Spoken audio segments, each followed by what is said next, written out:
I hope whatever we did yesterday was quite interesting and is do you all guys remember that part as well? अब मुझे लग रहा है कि हम अभी इससे शुरू कर सकते हैं एंड आगे का सेशन हमारा जो होगा वो वहीं से शुरू होगा जहाँ से हमने लास्ट शुरू एंड करा था। अब इससे आगे का शुरू करने से पहले मैं आपको एक लिंक देना चाहता था, जस्ट सेकंड।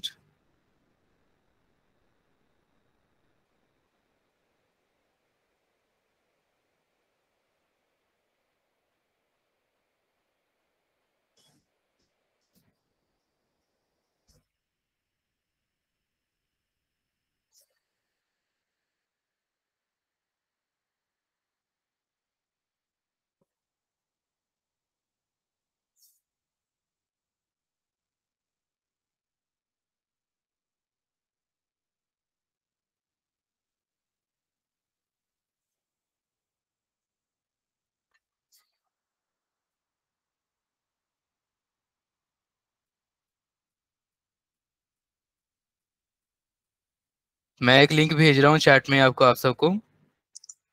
इस लिंक से आप सेम प्रेजेंटेशन को एक्सेस कर पाओगे जिसको मैंने कल बनाया था एंड हम वहीं से शुरू करने वाले हैं आगे भी। तो इसलिए ज़रूरी होगा कि आप को पता हो कि हम क्या कर रहे हैं, इसलिए मैं आपको साथ में ये गूगल डॉक पर भेज दिया मैंने। आप गूगल डॉक से इसको देख सकते हो।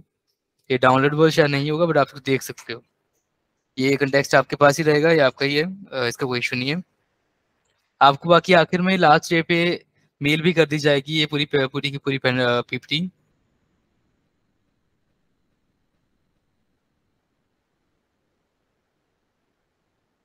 अब यहाँ पे हम आगे आगे का जो कवर करेंगे उसका एजेंडा आज का रहेगा हमारे लिए, हमारे पास। सबसे पहले तो हम देखेंगे ES6 सिंटैक्स को। जावास्क्रिप्ट का जो करंट वेरिएंट चल रहा है वो है ES वेरिएंट। ES वेरिएंट का मतलब है ECMAScript वेरिएंट। अब ECMAScript का कॉन्सेप्ट कहाँ से आया था, क्यों आया था, वो मैं आपको बताऊंगा। उससे पहले हम एक चीज को समझेंगे जो कि हमने कल भी देखा था कि जावास्क्रिप्ट क्लाइंट साइड लैंग्वेज है जो कि ब्राउजर पे चलती है। किसके किसके जरिए? जावास्क्रिप्ट इंजन के जरिए, JS इंजन के जरिए।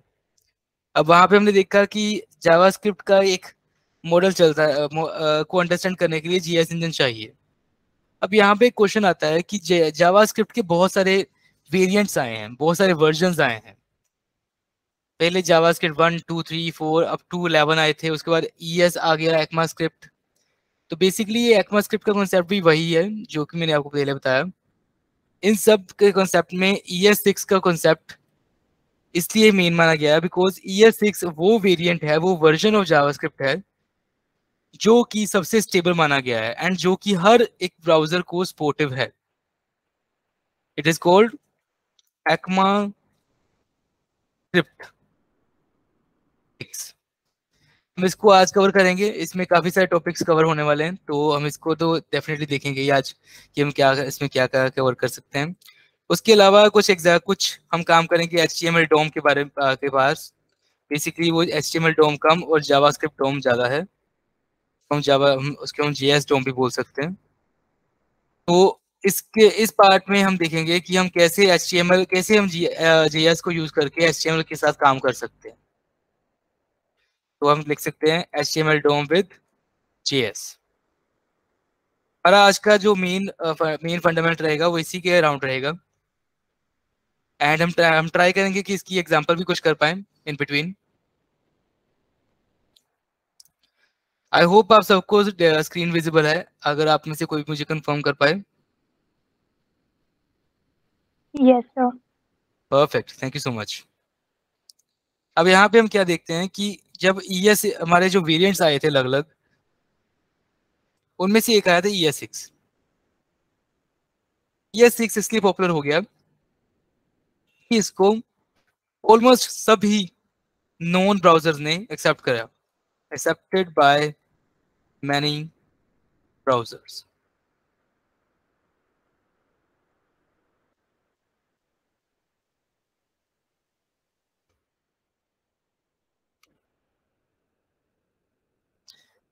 एक्सेप्टेड बाय मैनी ब्राउजर का मतलब क्या है? मैंने आपको पहले ही बोला था कि जो आपका जावास्क्रिप्ट इंजन है वो आपके ब्राउजर में ही पड़ा होता है। अब क्योंकि वो ब्राउजर के अंदर ही पड़ा है, इसलिए ब्राउजर्स ही डिसाइड करते हैं कि जावास्क्रिप्ट का कौन सा वर्जन रीडेबल होगा। अब मैं वर्जन की बात क्यों कर रहा हूँ, क्योंकि जावास्क्रिप्ट को जब हम लिखते हैं तो उसके लिखने के बहुत से तरीके हैं, उनमें से एक तो मैं बताता हूँ, ये वाला देखिए। अब अगर हम लिख रहे हैं where x is equal to 10, ये तो एक वेरिएबल मिल गया। अब हम बात करते हैं let x is equal to 10, const x is equal to 10। अब ये तीनों चीजें सेम सेम ही है, इनमें कुछ डिफरेंस है डेफिनेटली, बट कुछ वर्जन्स में वेरिएबल ही काम करता है, बाकियों में कईयों में let और x const का एग्जिस्टेंस ही नहीं है। मतलब कि वेरिएंट सिर्फ और सिर्फ लिखने के तरीके पे नहीं चेंज होता है, वेरिएंट उसके फंक्शनैलिटी पे भी चेंज हो जाता है। यहाँ से अगर हम किसी चीज को देखना चाहें तो हम एक सिंपल सा सिंपल सा कंसेप्ट उठाते हैं। पहली बात तो ये है कि जो हमारा ES6 है उसके बारे में कुछ जानते हैं। फर्स्ट ऑफ ऑल ES6 जो है वो सबसे लेटेस्ट नहीं है। ES6 भी बहुत पुराना है, ये आया था 2015 में।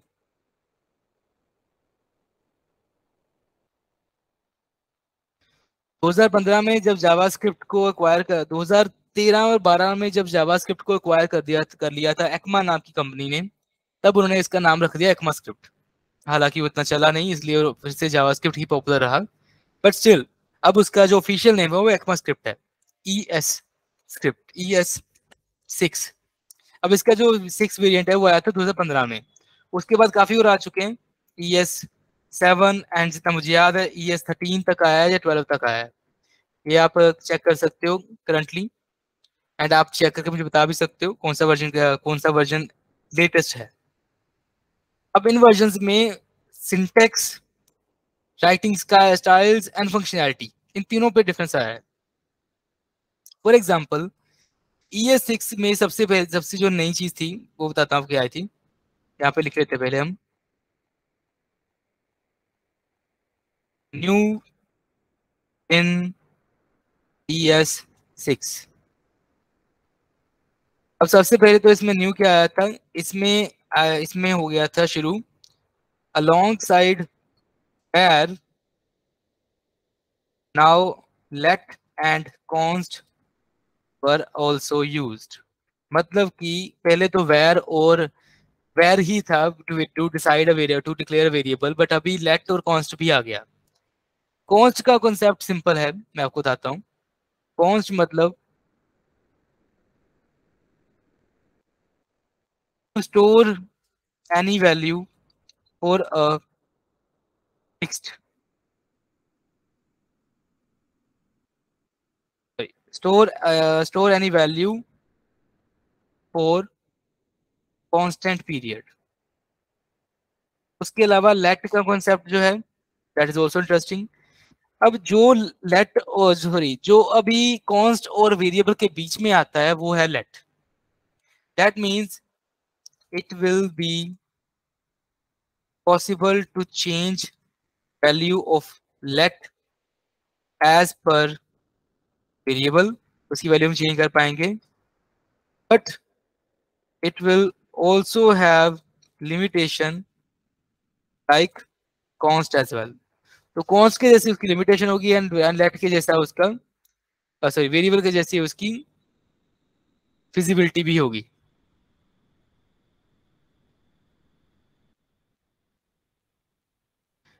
इसको समझने के लिए हम आगे एक एग्जाम्पल भी करेंगे। उससे पहले मैं आपको एक छोटा सा दिखाना चाहता था part. Let me show you. अब यहाँ पे हम देखें तो ये छोटा सा एक बोर्ड हमने यूज करा है यहाँ पे,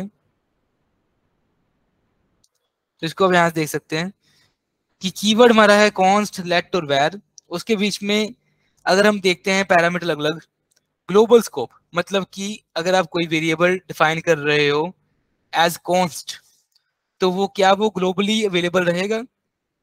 ग्लोबल स्कोप का मतलब होता है किसी चीज का पूरे प्रोग्राम में अवेलेबल रहना। तो कॉन्स्ट नहीं रहता, लेट भी नहीं रहता, वेरिएबल रहता है। फंक्शन स्कोप कि फंक्शन के बाहर वो अवेलेबल रहेगा, सॉरी फंक्शन के अंदर वो वेरिएबल अवेलेबल रहेगा। Yes yes yes.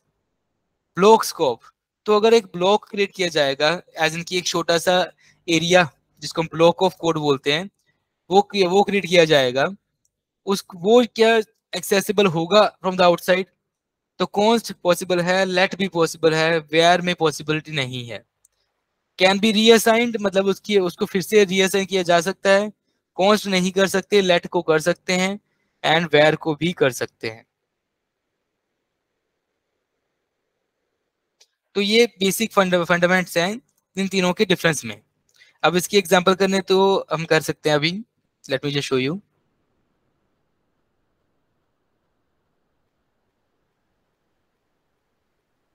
इसको हम चेंज करेंगे वही इस फाइल को, इसको हम रख लेंगे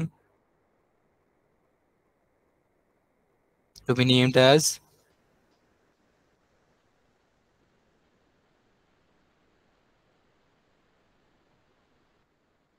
ES6 नोट JS। सेम हमको हमें यहाँ भी चेंज करनी पड़ेगी। यहाँ पे सिंपली हम जाएंगे एंड लिख देंगे ES6।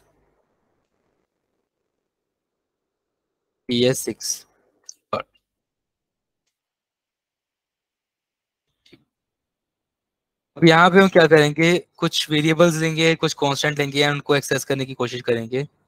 पहली बात तो हमें चाहिए यहाँ पे एक variable where my name equal to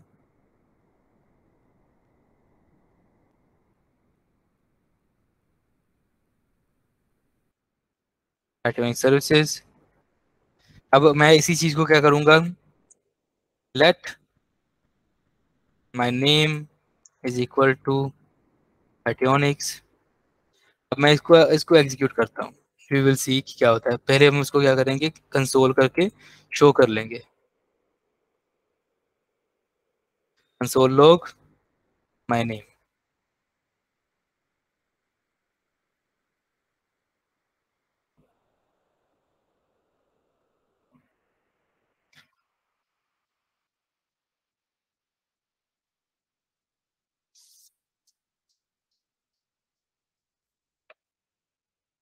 as you can see यहाँ पे एरर आ चुका है, प्रोसेस एग्जीक्यूटेड कोड 1 एरर। यहाँ पे बोल रहा है अनकोड सिंटैक्स एरर, फिर से वही बोल रहा है कि जो हम लेट में माय नेम डाल रहे हैं वो पॉसिबल ही नहीं है, क्योंकि माय नेम तो ऑलरेडी एग्जिस्ट करता है। तो यहाँ हम डाल देंगे my dot name.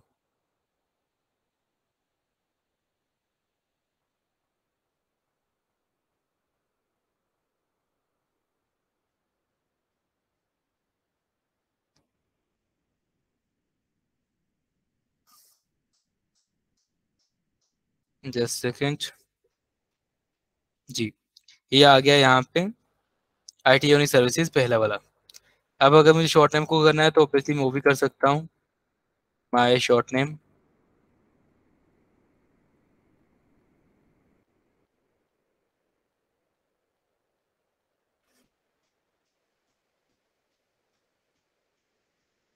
Okay, as you can see दोनों आ चुके हैं यहाँ पे। अब सिंपली पॉइंट ये है कि मैंने जब पहली बार तो मैंने जो बोला था कि लेट रीड असाइनेबल नहीं है, मतलब कि इसको दोबारा से यूज नहीं किया जा सकता, जो कि प्रूव हो गया। अब अगर बात करते हैं कॉन्स्ट की, यहाँ पे हम लिख देते हैं कॉन्स्ट। अब कॉन्स्ट को अगर हम करेंगे ट्राई फिर से एग्जीक्यूट करने की तो क्या होता है, यहाँ पे चेंज करना पड़ेगा। आज देख सकते हो यहाँ पे सीधा सीधा का सीधा एरर ही आ चुका है।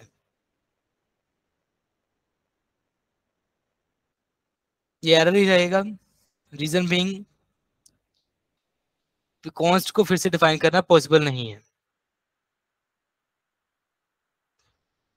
अब उस बेसिस पे हम क्या कर सकते हैं, हमने एक और चीज को अंडरस्टैंड करा कि जब हम कॉन्स्ट को यूज कर रहे हैं तो एरर साफ दिख रहा है, बट लेट में वो एरर एरर नहीं दिखा रहा, क्योंकि possibility of happening is still there. हम उसको फिर भी करवा सकते हैं, बट कॉन्स्ट तो पॉसिबल ही नहीं है, because strictly not so global acceptable है। ये हो गया सिंपली अपना अब इसके अलावा हम एग्जांपल अगर लेना चाहें छोड़ी, और ये अभी प्रॉपर एग्जांपल नहीं थी, बस आपको करके दिखाया गया है। अब यहाँ पे हमें क्या होगा कि हम इसको नेक्स्ट टॉपिक पे जाएंगे, एंड वो होंगे हमारे फंक्शंस। जैसे ही ये 6 आया था एग्जिस्टेंस में, फंक्शंस में भी चेंजेस हुए। पहले फंक्शन काफी इजी होता था, उससे पहले हमें ये भी अंडरस्टैंड करना पड़ेगा कि फंक्शन होते क्या है। मैं आपको सिंपल वर्डिंग में बताऊंगा पहले तो, कि फंक्शन का कॉन्सेप्ट बहुत इजी है। बेसिकली जब भी हम किसी भी एक्टिविटीज को रिकॉर्ड करना चाहते हैं तो हम उसको फंक्शनैलिटी में को फंक्शन में डाल देते हैं। बेसिकली मान लीजिए कि आपने एक ग्रुप क्रिएट करा, ग्रुप ऑफ डिफरेंट थिंग्स और हैबिट्स, या हैबिट्स हम मान सकते हैं। ये हो जाएगा ओके, हम इसको मानते हैं राइटिंग,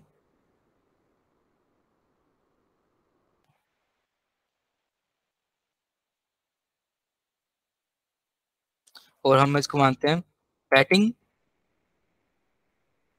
बॉलिंग,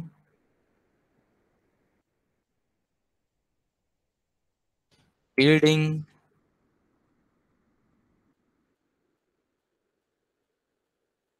अब इन तीनों को जोड़ के अगर हम एक साथ रखते हैं कि बारी बारी ये चीजें होंगी, तो हम उसको एक टर्म में डिफाइन कर सकते हैं जो कि होगा ऑलराउंडर। अगर आपको क्रिकेट की नॉलेज इन्फॉर्मेशन है तो आपको ये क्लियर हो जाएगा टर्म, अगर नहीं तो आप बता सकते हो, मैं कोई और एग्जाम्पल ले लूंगा, अदरवाइज ये सिंपल एग्जाम्पल है। अब इसमें हो क्या रहा है, हम चीजों को रिलेट कर रहे हैं एंड रेप्लिकेट भी कर रहे हैं, तो इसको हम एक और चीज में डाल सकते हैं। अब पहली बात तो ये देखिए कि इसका कोई नाम है, तो नाम तो रहेगा, ये होगा हमारा फंक्शन नेम। पर उस फंक्शन नेम के अंदर क्या क्या हो रहा है हम वो भी देखेंगे। उसमें से हम देख सकते हैं, मान लीजिए ऑलराउंडर का कॉन्सेप्ट नहीं है, हम बात कर रहे हैं टू प्रिपेयर मैगी, ये हमारा फंक्शन का नाम है। अब मैगी प्रिपरेशन का कॉन्सेप्ट बहुत सिंपल है, इवेंचुअली ये बहुत इजी, बहुत रिलेटेबल है, इसलिए मैंने ये एग्जांपल ली है। यहाँ पे हम क्या कर सकते हैं, ऐड हॉट वाटर, ये हमारा पहली चीज हो जाएगी, पहला एक्ट हो जाएगा। After that add Maggi, and lastly add spices. इन तीनों को ऐड करके हमारा क्या बन जाएगा, जब हम इन तीनों स्टेप्स को रिमूव बार बार रिपीट करेंगे, मतलब जब भी रिपीट करेंगे, तब ये बन जाएगा हमारा मैगी प्रिपरेशन का फंक्शन।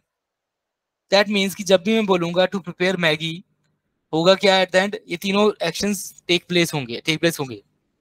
मतलब कि ये तीनों चीजें एग्जीक्यूट हो जाएंगी when ever actually I run the two prepare Maggi a function.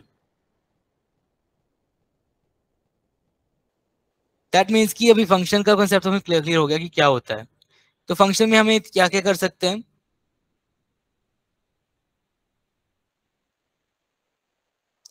तो इसमें आ जाएगा function declaration,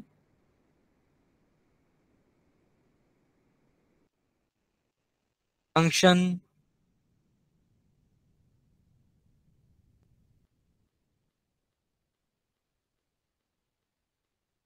definition, lastly function calling.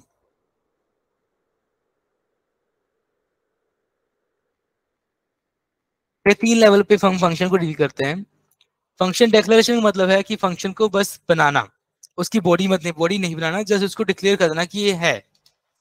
इसको हम लिखने के लिए क्या कर सकते हैं, हम वापस जाएंगे यहाँ पे हम बनाएंगे फंक्शन एक। पहले मैं बनाऊंगा function as per AS version older than ES6। पहले हम ओल्डर बनाएंगे जो पुराने चलते आ रहे हैं। तो यहाँ पे क्या आ जाएगा, फंक्शन कीवर्ड, पहले मैं इसको ना एक स्टेट फ्रेम में रखते हैं। तो क्या होगा, फंक्शन डिक्लेरेशन कर रहा काम, फंक्शन जो कि कीवर्ड है एज इट इज रहेगा, एंड उसके बाद फंक्शन नेम,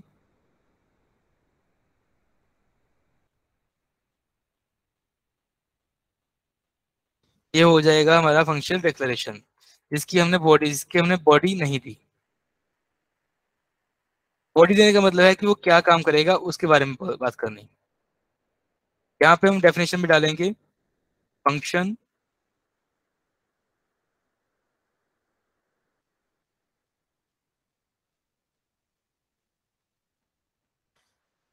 तो फंक्शन डेफिनेशन में हम क्या क्या रख सकते हैं, फंक्शन वर्किंग, दैट मीन्स कि हम फंक्शन का जो सेकंड फंक्शन नेम जो है उसको उसकी बॉडी हम डिफाइन करेंगे कि उसमें होगा क्या। फॉर एग्जांपल हम उसमें डालेंगे वेरिएबल डिक्लेरेशन होगा, हो सकता है उसमें, और उसमें कुछ आउटपुट शो करना भी हो सकता है।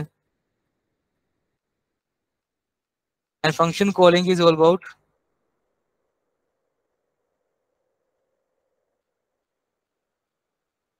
यू, हाँ जी।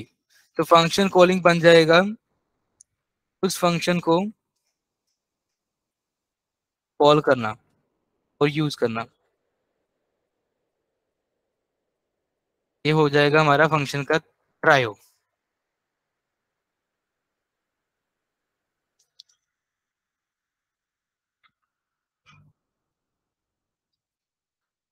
अब इसके ऊपर वी नीड टू सी कि हम यहाँ पे क्या कर सकते हैं। हम एक फंक्शन के कीवर्ड लेंगे, ये पहला वाला की सेम रहेगा, चेंज नहीं होगा, एंड इसमें हम डाल देंगे अभी आगे एक फंक्शन का नाम। अब मान लीजिए हमने डाल दिया फंक्शन का नाम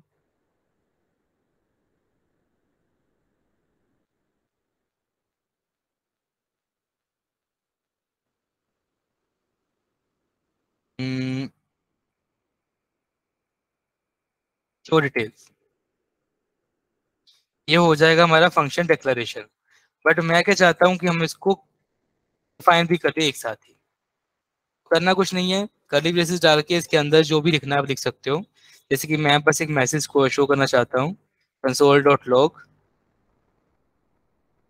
ए आई am show detail function.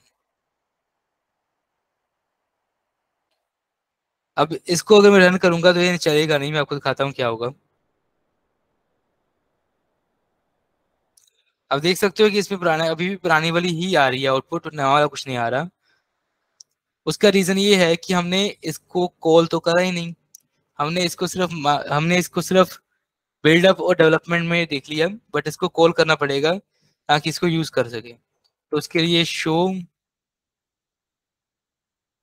Fail, like that, like that.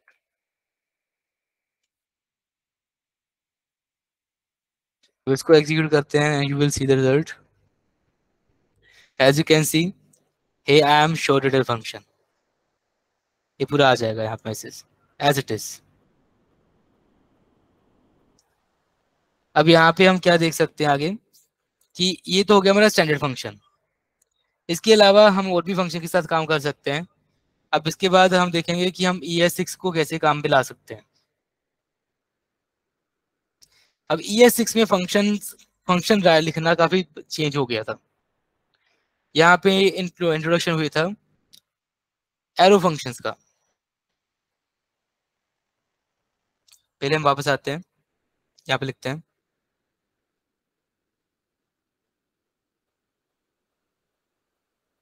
Arrow functions,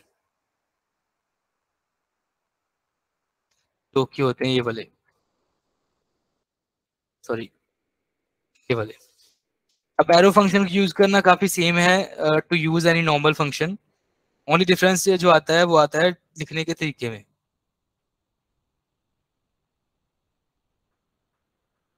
अब यहाँ पे हम क्या करेंगे, एक और वेरिएबल लिखेंगे, where XYZ, और हम लिख सकते हैं इसमें कुछ भी। For example my data is equal to function, let's say XYZ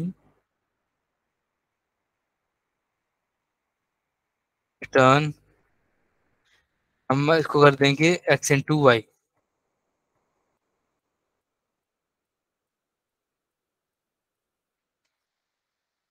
that's simple one. अब जब हमने ये फंक्शन बना ही लिया है सिंपली कि हम इसमें माई डाटा शो करने वाले हैं, बट यहाँ पे आप एक चीज देखो, हमने फंक्शन का नाम कोई भी नहीं दिया। ये तो फंक्शन की है, ये फंक्शन की है, ये फंक्शन का नाम नहीं है। दैट मीन्स कि ये फंक्शन का नाम ही नहीं है। अब पॉइंट यहाँ पे ये आता है कि हमने इस फंक्शन को तो कॉल कर लिया उसके नाम से, इसको कैसे करेंगे? उसका भी बहुत सिंपल सा वे है। हम क्या करेंगे, हम इसी वेरिएबल को यूज करेंगे जो हमने यूज करा है यहाँ पे my data.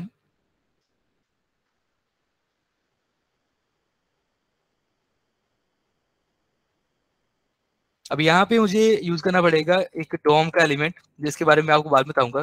Document dot right है, फिर मैं माई डेटा को फैच कर दूंगा इस तरह। एंड जब हम इसको एग्जीक्यूट करेंगे, हमें एग्जीक्यूट नहीं, हमें इसको रन करना पड़ेगा एक्चुअली।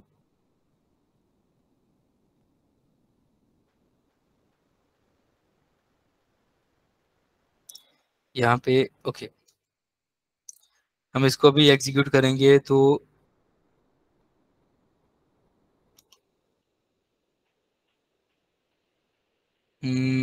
ओके, कहाँ पे है? चलो नो इश्यू, हम इसको वैसे एग्जीक्यूट कर लेते हैं।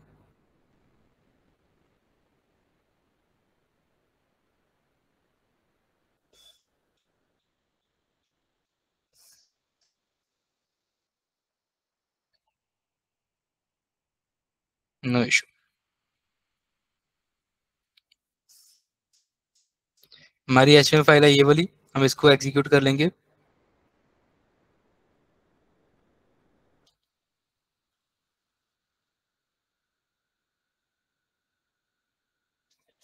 अब यहाँ पे जो आ रहा है रिजल्ट वो इस तरह से आ रहा है, सिंपली फंक्शन लिखा आ रहा है और कुछ नहीं आ रहा। तो हमें इसको ठीक करना पड़ेगा। अभी के लिए वी नीड टू सी कि हम इसको कैसे प्रिंट आउट करें।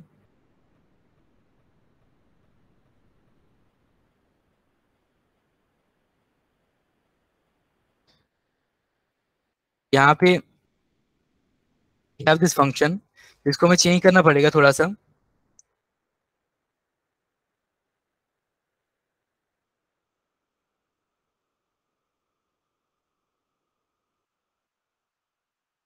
इसको हम डॉक्यूमेंट डॉट गेट एलिमेंट, या फिर हम इसको कंसोल भी कर सकते हैं, console dot log my data. तो इसको मैं एग्जीक्यूट करता हूँ तो क्या होगा, यहाँ पे पूरा का पूरा कोड ही आ रहा है, जबकि आना चाहिए इसका सोल्यूशन, मतलब कि ये फंक्शन रिटर्न नहीं कर रहा। अब इसके रीजन मल्टीपल हो सकते हैं। पहला रीजन तो ये हो सकता है कि आपका ब्राउजर उसको एक्सेप्ट नहीं कर रहा, आपका जो ये पूरा एग्जीक्यूटर है इसको एक्सेप्ट नहीं कर पा रहा। सेकंड हो सकता है इसको एक्सेप्ट तो कर पा रहा है, बट हमने इसमें कुछ सिंटैक्टिकल मिस्टेक कर दी है, कुछ भी हो सकता है, वो भी एक रीजन है, हो सकता है। उसको हम डिनाई नहीं कर सकते।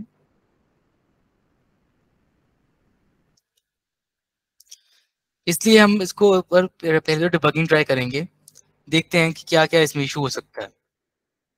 तो यहाँ पे जाऊंगा स्टार्ट डिबग, प्रॉब्लम में जाऊंगा, हम प्रॉब्लम में देखते हैं क्या होता है।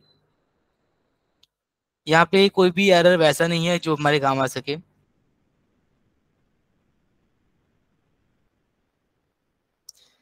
इसलिए हमें अब इसको चेंज करना पड़ेगा फिर से। जैसे कि हमने ये बनाया हुआ था, मान लीजिए हम इसको कांस्टेंट में चेंज कर देंगे, my data is equal to function.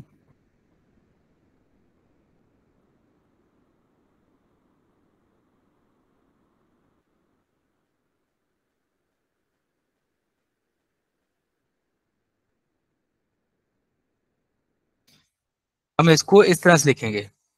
ये भी हमारा एक एरो फंक्शन ही है जिसमें हमने फंक्शन कीवर्ड को भी उड़ा दिया हुआ है। अब हमें कैसे पता लग रहा है कौन सा फंक्शन क्या है? तो ये है पैरेंथेसिस उसके, जिससे हम पता लग रहा है।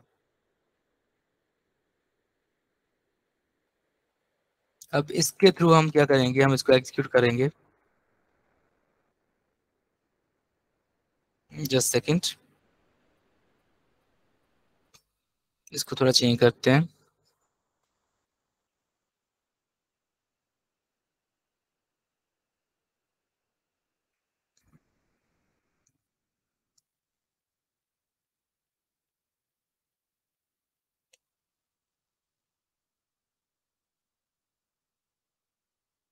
अब हमने एक डॉम का एलिमेंट यूज करा है। इसको मैं आपको बाद में बता दूंगा कि क्या कर रहे हैं यहाँ पे। यहाँ पे हम simply sum of x comma y को यूज करेंगे एंड साथ में डाल देंगे हम यहाँ पे माई डेटा को, जो जिसमें हम डालेंगे एक्स एंड वाई की वैल्यू भी। तो एक्स की वैल्यू है मान लीजिए 10, 20। अब ये माई डेटा का जो कॉन्सेप्ट है ये बेसिकली हम यूज कर पा रहे हैं इसके थ्रू,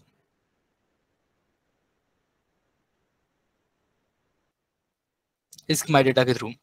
यहाँ पे एक्स एंड वाई दोनों है। ये एक्स 10 को जा रहा है, वाई 20 को जा रही है।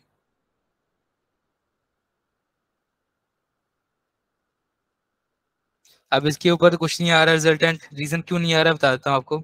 ना तो एरर आ रहा है ना रिजल्ट आ रहा है। रीजन ये है कि अभी यहाँ पे वो ढूंढ रहा है गेट एलिमेंट बाय आईडी। कौन सी आईडी ढूंढ रहा है ये? जस्ट सेकंड रुकिए। यहाँ पे वो आईडी ढूंढेगा सम नाम की ID dot HTML is equal to this one. अब यहाँ पे हमें सम को देना पड़ेगा। तो मैं क्या करूंगा, यहाँ पे मैं क्रिएट कर दूंगा एक H1 को नाम देंगे, यहाँ पे आईडी डाल देंगे सम की। अब मैं मैं ये मान रहा हूँ कि आपको HTML ऑलरेडी आता है। अगर नहीं आता है तो आप बाद में कांटेक्ट कर सकते हो हमसे, नो इशू।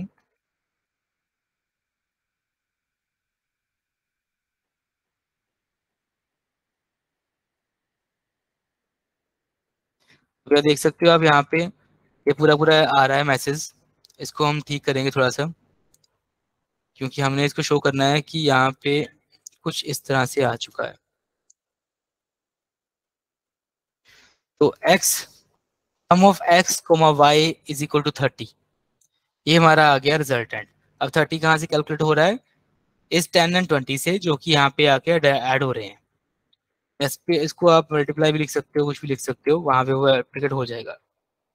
बट यहाँ पे भी चीज ये है कि हमने जब फंक्शन को इनिशियलाइज करा था तब हमने फंक्शन कीवर्ड यूज करा था। वो आप अभी भी कर सकते हो, उसमें कोई इशू नहीं है। आप यहाँ भी यहाँ पे लिख सकते हो। इसको थोड़ा सा चेंज कर देंगे बस।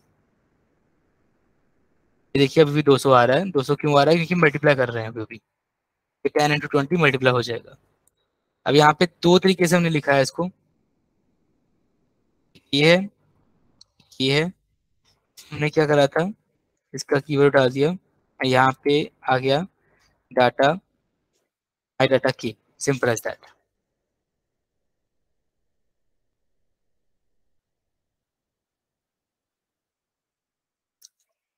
एंड यहाँ पे आ जाएगा एरो की। ये दो तरीके से हमने इसको यूज करा है। अगर मैं यहाँ पे की करता हूँ, इसको हम डाल देते हैं प्लस में, उसको रखते हैं मल्टीपल में। अगर मैं यहाँ पे के लिख दूंगा, सिंपल एज दैट, तो चेंज हो जाएगा। एंड अगर मैं इसको डाल देता हूँ फिर से मल्टीप्लाई में, फिर से चेंज हो जाएगा।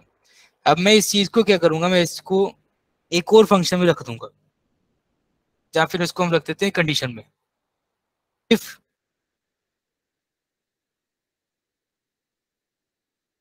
Function name is equal to, हम इसमें नाम डाल देते हैं माई डेटा,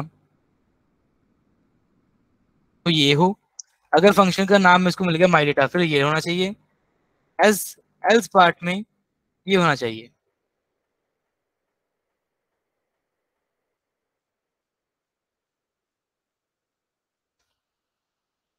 फंक्शन नेम यहाँ से कैसे पता लगेगा, पॉइंट ये है, हमने क्या करा, यहाँ पे फंक्शन नेम का एक वेरिएबल ले लिया जिसका इक्वल होगा माई डेटा।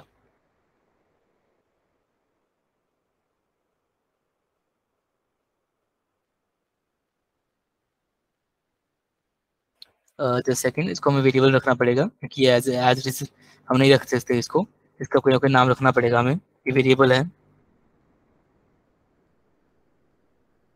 तो हमने यहाँ पे क्या करा है, एक वेरिएबल ले लिया फंक्शन नेम जिसकी वैल्यू है माई डेटा, इसको हमने चेकआउट कर लिया।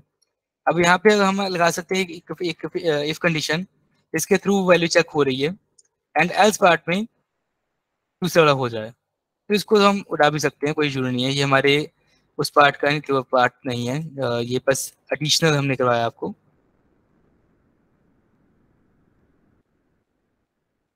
बस दैट। तो फंक्शन के नाम पे ये हमारा छोटा सा जो पार्ट था अबाउट एरो की, इसके एरो फंक्शन क्या होते हैं एंड हमारे जो अनोनिमस फंक्शन है वो क्या होते हैं वो हमने देख लिया। ये है हमारे अनोनिमस फंक्शन, अनोनिमस फंक्शन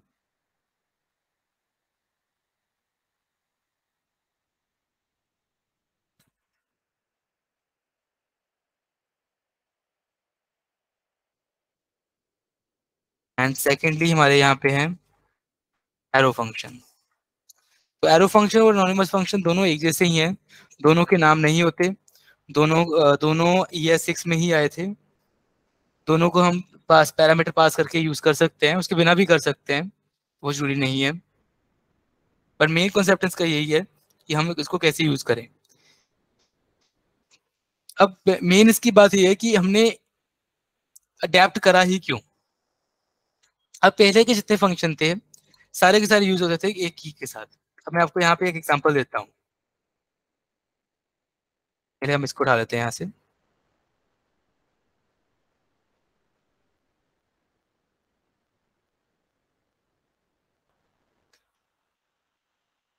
ये। अब मान लीजिए कि हमने एक फंक्शन बनाया, हमने एक बटन बनाया यहाँ पे जो कि करता क्या है, यूजर नेम पासवर्ड लेता है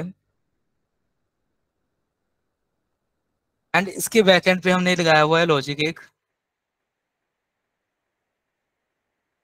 जो कि लॉगिन करवाएगी।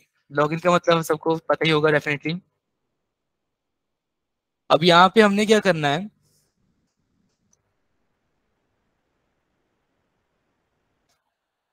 जब भी ये बटन कॉल अप होगा लॉगिन वाला, तो यहाँ पे लॉगिन की प्रोसेस शुरू होती है। बट व्हाट इफ इसका इसका जो नेम है, बटन जिसका नाम रखा है हमने,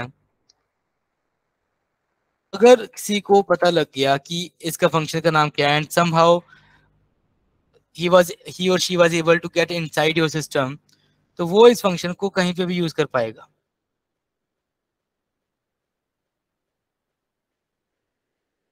जिसको हम बोल सकते हैं malicious activity.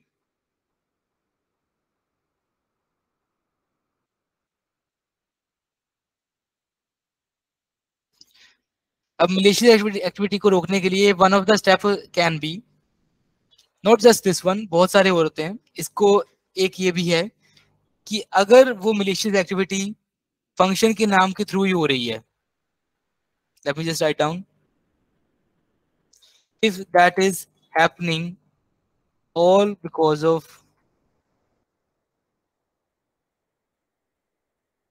function name, then we can change it or we can ignore that names as well. Simply you can ignore it for some time, or you can simply use the arrow function or anonymous function, by which you will not be needing to worry about what is the name of your what is the name of that function and all. That can be as smooth as it can be.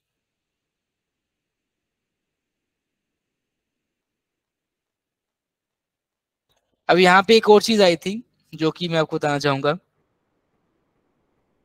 ES6 के साथ कुछ loops भी change हुए थे। अब loops में पहले हम बात करते हैं फोर लूप की, या फिर इसको हम फोर ईच में भी यूज करेंगे।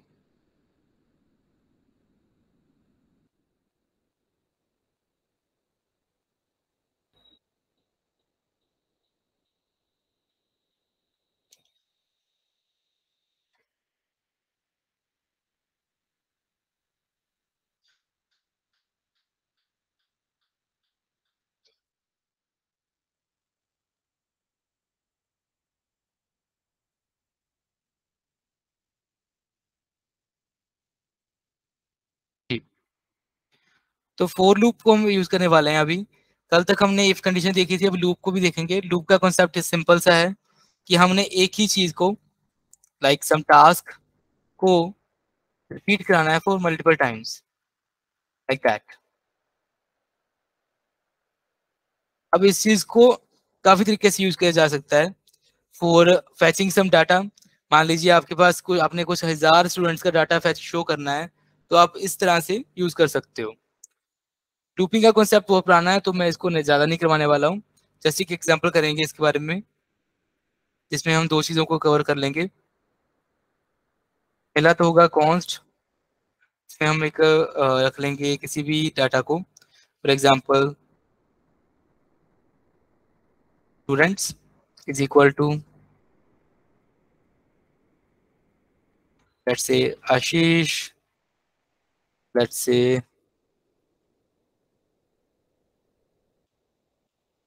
Jack, few more we can carry on. Let's say Shirley. These are random names. And into the same, what we're gonna do is we will be having a one for loop in between, in which we are going to have one let variable. अब let को हम, let की हमें need क्या क्यों पड़ गई, क्योंकि हमने अभी क्या करना है, इसी डेटा को फैच करना है, बट बार बार स्टूडेंट को ही हम यूज करने वाले हैं फिर से। तो हम क्या करेंगे यहाँ पे, लेट रन, एंड रन का क्या होगा, रन ऑफ स्टूडेंट्स, मतलब कि स्टूडेंट में से वो वैल्यू लेता रहेगा एंड रन को मिलती रहेगी। क्योंकि लेट रन लेट है, इसलिए वो रीडिफाइनेबल भी रहेगा एक टाइप से विद इन द फंक्शन। यहाँ पे हम क्या करेंगे, हम इसको कंसोल आउट कर सकते हैं, कंसोल डॉट लॉग रन।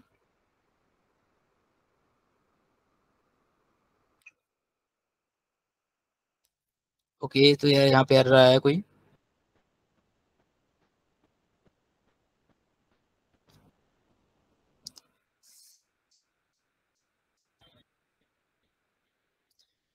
ये error all the go out of nowhere आया है, नो इशू। हम इसको कहीं और पे फैच आउट कर लेंगे, नो प्रॉब्लम।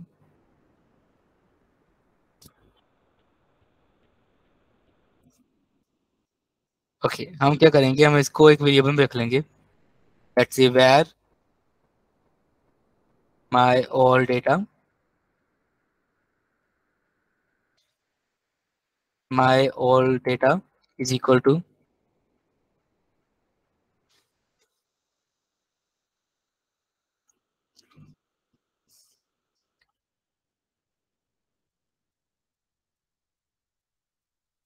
रन। अब ये रन, ये वाला चलेगा जो ऊपर हमने लिया हुआ ऑलरेडी। एंड इसको शो करने के लिए हम फिर से वही यूज कर लेंगे, ये जो हमारा हमने यूज करा था पहले।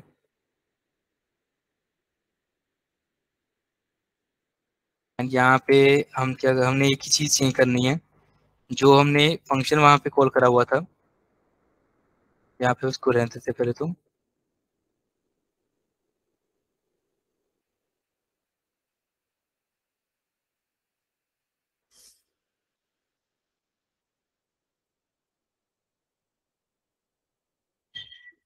जी, तो इसके रिजल्ट को हम कहीं पे शो कर देंगे, फॉर एग्जांपल इसको हम शो कर सकते हैं हम इसको शोकेस करेंगे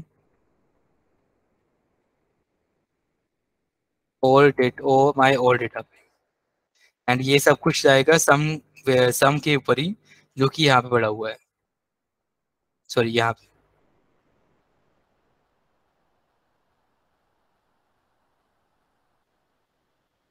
लेट्स जस्ट एग्जीक्यूट इट।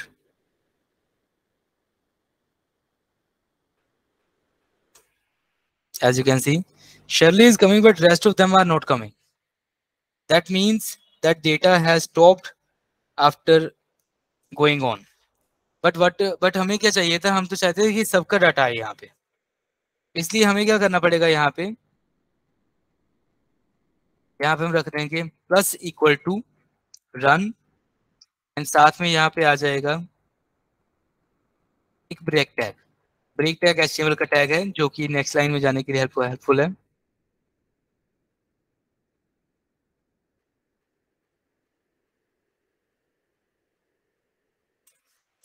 अब आप देख सकते हो यहाँ पे आ गया है, अनडिफाइंड पहले आ रहा है, देन बाकी चीजें आ रही हैं, तो हमें देखना पड़ेगा कि ऐसा क्यों हो रहा है। बेसिकली वो सबसे पहले एग्जीक्यूट करवा रहा है उस चीज को। ठीक है, अब इसको हम डाल देते हैं ब्लैक में। अब ठीक है, स्टार्टिंग में जो माय और डेटा था वो वीकेंड हमने रखा हुआ था, हमने क्या करा था, उसको कुछ भी नहीं दिया था, खाली तक भी नहीं रखा था। अब यहाँ पे प्रोग्रामिंग वर्ड में खाली चीज होना एंड उसमें कुछ ना होना दोनों अलग अलग है। बेसिकली अगर हम किसी चीज को डिफाइन करते हैं, उसमें कुछ डाला नहीं है, तो वो खाली, वो एक टाइप का यू कैन से खाली है। बट जब हम उसको जब डिक्लेयर कर देते हैं उसको इस तरह से ब्लैंक डिक्लेयर करना जरूरी है, तो हमें बताना पड़ेगा कि वो चीज खाली पड़ी है, उसमें कुछ भी नहीं है। क्योंकि अगर हम ये नहीं करते हैं तो माई और डेटा क्या करेगा, वो पहले ही की में बताएगा कि मेरे पास डाटा है ही नहीं, जो कि अभी हुआ भी था। मैं फिर से दिखाता हूँ आपको, ये यहाँ पे स्टार्टिंग में अनडिफाइंड आ रहा है। ये बेसिकली अनडिफाइंड आशीष के लिए नहीं आ रहा है, ये वैसे ही आ रहा है, सबसे पहला जो चलना चाहिए था वो पहला राउंड चल रहा है। पहले राउंड में उसको कुछ मिलता नहीं है, इसलिए वो डाटा नहीं आ रहा, बट यहाँ पे आ रहा है। तो इससे हमने दो तीन कॉन्सेप्ट एक साथ कर लिए हैं। ये हमारा एरे है, ये हमारा वेरिएबल था, ये लूप है। लास्ट वन जो हमने लिखा है document gate element bye ID, उसके बारे में हम बात करेंगे और भी, वो भी पेंडिंग ही है।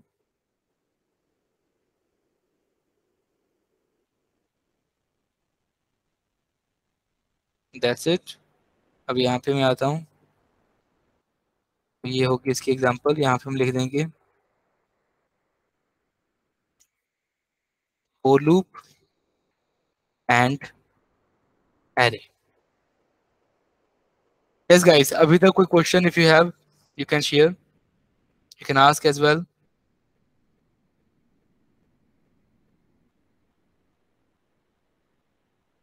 yes guys, any question?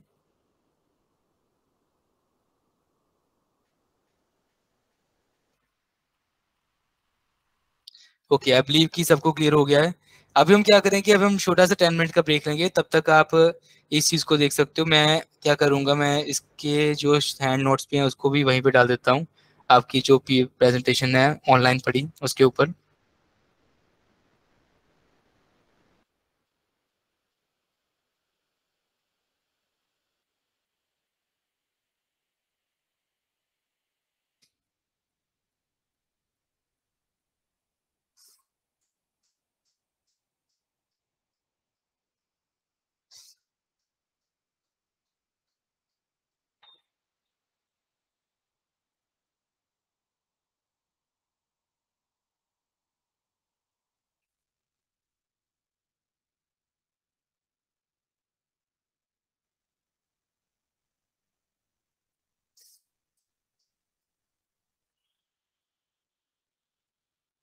आप चेक कर सकते हो अपने प्रेजेंटेशन पे जो मैंने भेजी है आपको पहले से, इसमें आपको सब कुछ क्लियर दिख रहे होंगे।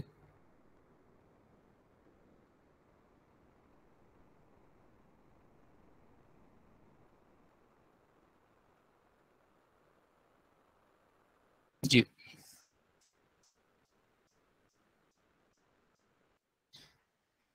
यस गाइस, आप जो मैंने आपको लिंक भेजा हुआ है आप उसको चेक कर लीजिए। वहाँ पे मैंने ऑलरेडी प्रेजेंटेशन के सारे स्लाइड भेज दिए हैं, अभी प्लीज चेक कीजिए। एंड हम अभी क्या करेंगे, हम अभी जाएंगे 10 मिनट्स की ब्रेक पे, 10 मिनट्स के बाद वापस आएंगे एंड इसके बाद जो नेक्स्ट मॉड्यूल्स हैं हम उसको कवर अप करेंगे।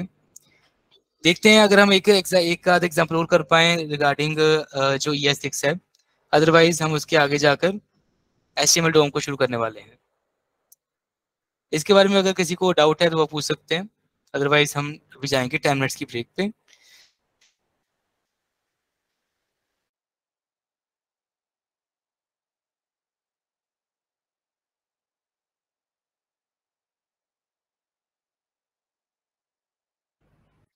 Okay guys, so we are back over here with the next example.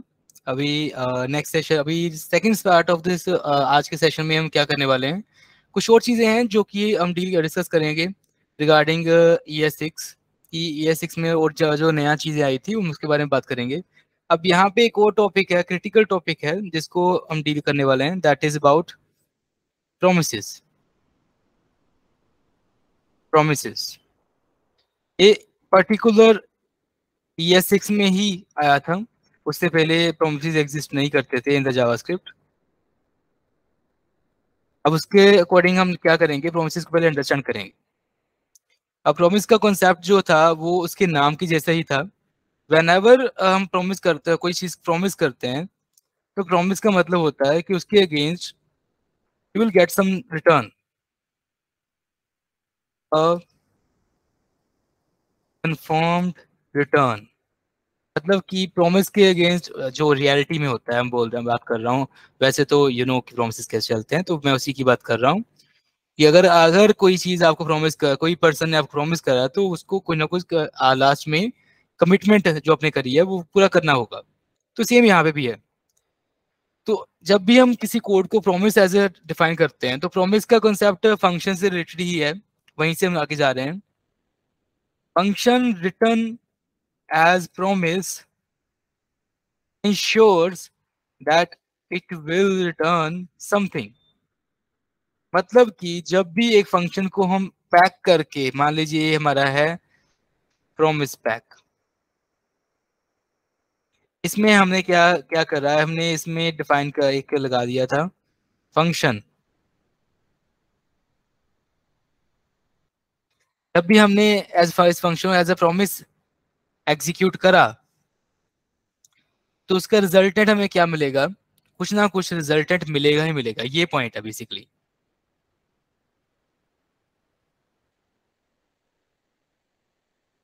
Result, अगर रिजल्ट नहीं मिलेगा तो कुछ रिस्पॉन्स मिल जाएगा। तो ये गारंटी नहीं है कि वो काम होगा ही होगा, but in the end we will get something out of it.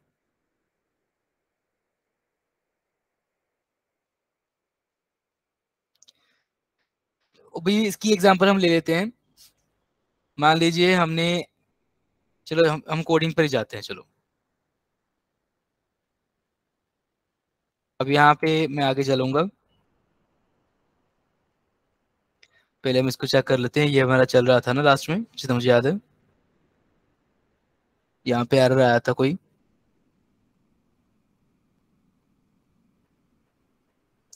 Document is not defined. Okay, ये इसका इशू आया था यहाँ पे, जो जब हमने फिर से इसको रीथ्रू कर दिया था। तो हम क्या करेंगे, इसको हम अलग से रख लेते हैं। पहले पहले तो एक नई फाइल बनाते हैं, इसका नाम हम रखते हैं promises.js।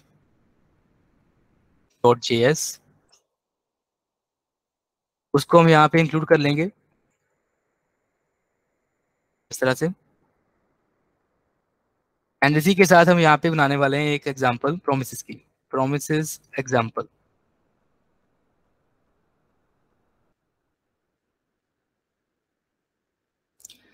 इसको हम रखेंगे कुछ इस तरह से। मान लीजिए हमने कांस्टेंट में ले लिया माय प्रोमिस, तो उस माय प्रोमिस के अगेंस्ट हमने एक प्रोमिस का ही इंस्टांस बनाना है। अब इंस्टांस क्या होता है, मैं आपको सिंपल वर्ड में बता देता हूँ। जब भी हम ऑब्जेक्ट ओरिएंटेड प्रोग्रामिंग के साथ काम करते हैं, तो कोई भी एक बड़ी चीज को जो एक छोटा सा उसका पार्टिकल रिप्रेजेंट करता है, हम उसको इंस्टांस बोलते हैं। अब हमारी ह्यूमन बॉडी जो है डीएनए से फिलअप है, तो हम मान सकते हैं कि डीएनए का एक एवरेज बिट जो है वो हमारा इंस्टांस है। अब यहाँ पे हम क्या बात करेंगे कि हमने एक इंस्टांस यूज कर लिया प्रॉमिस का, जिसमें हमने फंक्शन एक डिफाइन कर दिया। इसमें हमने दो चीजें मेंशन करनी है जो कि होंगी, एक हम डालते हैं माई रिजॉल्व, या फिर माई रिजल्ट भी कह सकते हो इसको आप, माई प्रॉमिस रिजल्ट। ये हो गया हमारा पहला। अब इसके अलावा आपको सेकंड यहाँ पे फिर से करना पड़ेगा, जो कि होगा माई प्रॉमिस रिजेक्टेड। ये दो चीजें हमने यहाँ पे रखती हैं।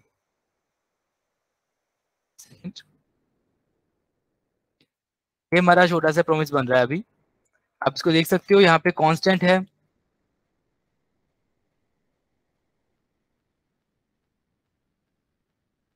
यहाँ पे कांस्टेंट है एक प्रॉमिस, माई प्रॉमिस नाम का। हमने प्रॉमिस एक करवाना है इससे, एंड उस प्रॉमिस के अगेंस्ट हमने दो चीजें रखी है। अगर प्रॉमिस पूरा हो जाए तो क्या हो, माई प्रॉमिस रिजल्ट। अगर वो ना हो तो क्या हो, माई प्रॉमिस रिजेक्टेड। अब इस चीज में व्हाट वी विल डू, यहाँ पे हम रख देंगे एक और फंक्शन, एंड ये फंक्शन करेगा क्या, ये पहले तो हमारे जो मेरा था माई प्रॉमिस रिजल्ट को रिप्रेजेंट करेगा, एंड इसमें हम डाल देंगे you kept my promise thanks. मतलब अगर प्रॉमिस पूरा हो गया तो क्या हो, तो ये होगा। उसके अगेंस्ट सेकंड ऑप्शन जो है हमारी,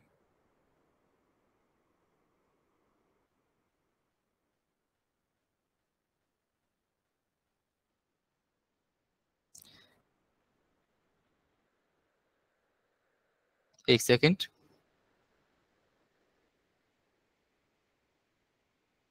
जी, तो उसके अगेंस्ट हम क्या करेंगे अभी यहाँ पे, वैसे इसकी नीड नहीं है, हम इसको ऐसे रख सकते हैं। ओके, क्योंकि हमें कुछ डिले चाहिए प्रॉमिस में, बेसिकली मैं चाहता हूँ कि उस इस चीज को एग्जीक्यूट होते हुए कुछ टाइम का डिफरेंस मिले। तो मैं क्या करूंगा, यहाँ पे एक फंक्शन होता है हमारा सेट टाइम आउट का, उसको यूज करूंगा। एंड यहाँ पे एक टाइमर दे देंगे 3000 का, इस तरह से रख दूंगा ऐसे यहाँ पे भी। अब ये फंक्शन करेगा क्या, इतना पार्ट जो है वो एक प्रॉमिस क्रिएट कर रहा है, जो कि हमें पहला वाला जो पार्ट है फ्रॉम माई प्रॉमिस रिजल्ट, या फिर माई प्रॉमिस, ठीक है रिजल्ट, ठीक है। अगर माई प्रॉमिस रिजल्ट है तो रिजल्ट उसका क्या आएगा, you kept my promise thanks. And ये आएगा थ्री थ्री सेकेंड वेट करके। ये 3000 का मतलब होता है 3 सेकेंड्स, क्योंकि यहाँ पे microseconds, microseconds are defined. Microseconds मतलब 1000 second for, sorry 1000 microsecond is equal to 1 second. And यहाँ पे हम चीजें, मैं सेकंड चीज रख दूंगा अभी, माई प्रॉमिस रिजेक्टेड। अब उसमें हम क्या करेंगे, माई प्रॉमिस रिजेक्टेड में यहाँ पे देन यूज करेंगे। अगर माई प्रॉमिस रिजेक्टेड आता है तो क्या हो, देन एक फंक्शन चले, फंक्शन में वैल्यू डाल देंगे कोई ना कोई, एंड उसका रिजल्टेंट कुछ ऐसे रखेंगे, document dot get element bye ID. And इसको हम रिजल्ट में डाल देंगे, कहीं पे भी शो कर देंगे। मान लीजिए हम इसको शो कर रहे हैं, हमारा पे का क्या था, कुछ यहाँ पे था हाँ सम, या फिर इसको हम रिजल्ट मान लेते हैं, result, result dot inner HTML is equal to value, इस तरह से डाल देंगे।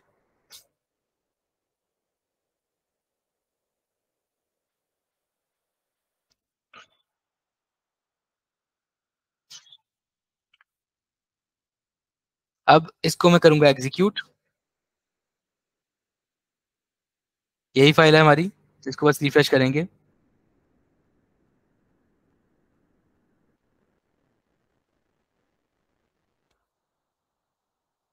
ओके, कुछ हुआ नहीं, नो इशू। हम चेक करते हैं क्या क्या नहीं, क्या क्यों नहीं हुआ ये।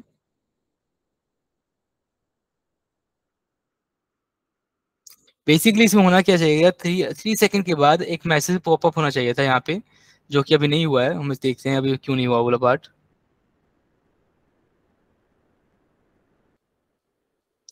आई प्रॉमिस हमने ले लिया था यहाँ पे, न्यू।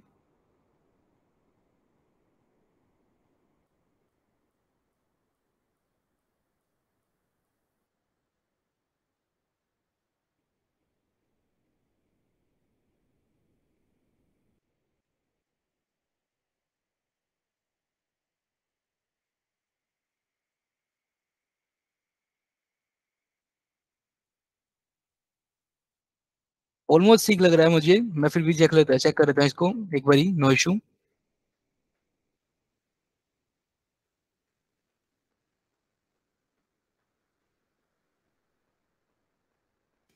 ये भी हो सकता है इशू इसका।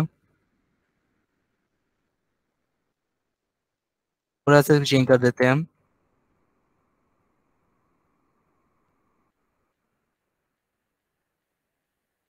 ठीक है, नो प्रॉब्लम। हम इसको इस तरह से रन करेंगे, थोड़ा सा चेंज कर रहे हैं। वैसे तो सेम ही है माई प्रॉमिस। ओके, हाँ जी, ना राइट। एक चीज़ हमने चेंज कर दी थी यहाँ से। बेसिकली व्हाट वी डिड, हमने यहाँ पे माई प्रॉमिस रिजेक्ट लिख दिया ना, जबकि यहाँ पे आना चाहिए था माई प्रॉमिस का ये वाला पार्ट, क्योंकि ये उस रिजेक्ट को अब ऑटोमेटिकली कैरी आउट कर लेगा। इसको बताना नहीं पड़ेगा कि इसने माई रिजेक्ट को ही वर्कआउट करना है, क्योंकि फर्स्ट वाला पार्ट जो हो रहा है यहाँ से, अब सेकंड को हम एग्जीक्यूट करेंगे इधर से। लेट्स सी क्या होता है जी। अब यहाँ पे आ गया my my you kept my promise, thanks. अगर हमें इसका सेकंड पार्ट बनाना हो तो भी देख लेते हैं।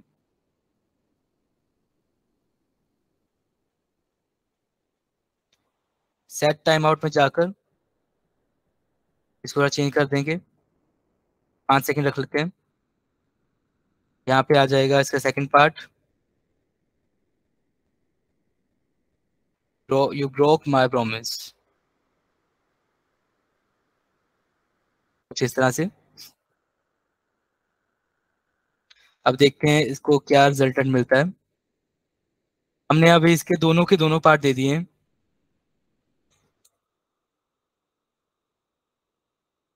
ये पहला आ गया। अब दूसरे को ओवरराइड नहीं कर पाया है जी। ये दूसरे दूसरे को ओवरराइड क्यों नहीं कर पाया, क्योंकि इसको ऑलरेडी एक प्रॉमिस का रिजल्ट मिल चुका है, तो ये सेकंड के लिए वेट नहीं कर रहा। अगर मैं पहले वाले को हटा देता हूँ कुछ इस तरह से, लेट्स सी।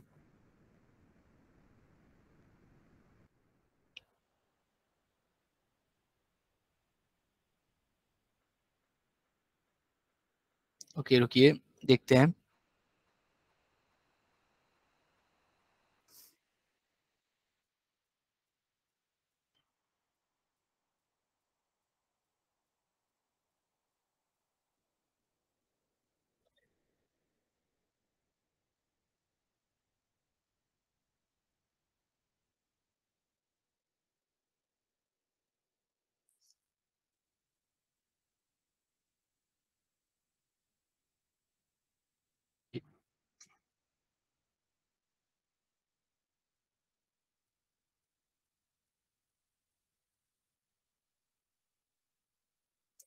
एक बार फिर से इसको चेक करते हैं कोड को।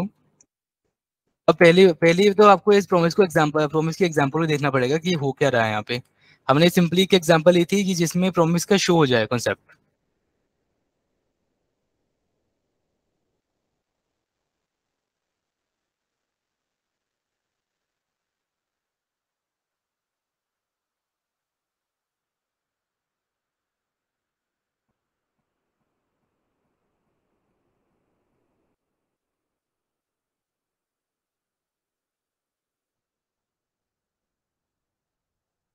पहला वाला पार्ट चल चुका है, तो हमारे लिए मेनली वही होता है कि हमें रिजल्ट आना चाहिए, तो रिजल्ट तो आ चुका था, बट सेकंड वाला पार्ट में नहीं आया, तो नो इशू, हम इसको बाद में देख लेंगे।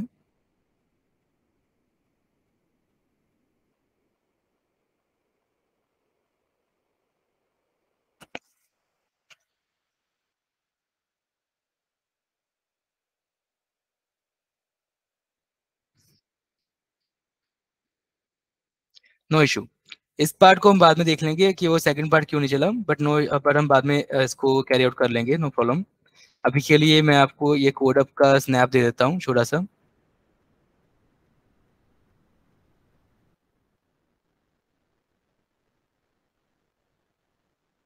मैं एज इट इज रख लेता हूँ बेटर पे।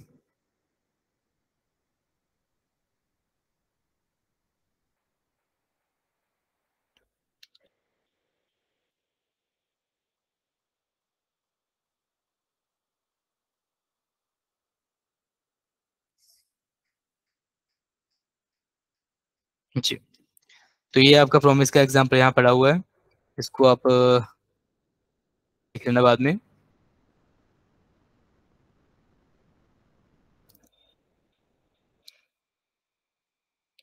अभी तक हमने जो देखा है वो है ES6 के कुछ कॉन्सेप्ट्स, जिसमें कि हमने already promises, little bit array, arrow functions को डील कर लिया है। वैसे ES6 का बहुत सारे कॉन्सेप्ट्स और भी हैं जिसको हम देख सकते हैं बाद में। इसके लिए मैं आपको रेफरेंस भी एक दे दूंगा, जिसको यूज करके आप और भी एग्जांपल्स को देख सकते हो। अब यहाँ पे मैंने एक आपको पहले बात बताई थी कि जावास्क्रिप्ट बेसिकली ऊप्स कॉन्सेप्ट पे बेस पे नहीं है, पर इसको ऊप्स बेस बनाया जा सकता है। तो उसके लिए मेरे पास एक एग्जांपल है, हम उसकी एग्जांपल को ही यूज करेंगे अभी के लिए, कि कैसे हम इसको एज क्लास बेस्ड बना सकते हैं। तो पहले तो हम इसको ऊप्स के कॉन्सेप्ट को थोड़ा समझ लेते हैं इन शॉर्ट। क्लासेस और oops concept.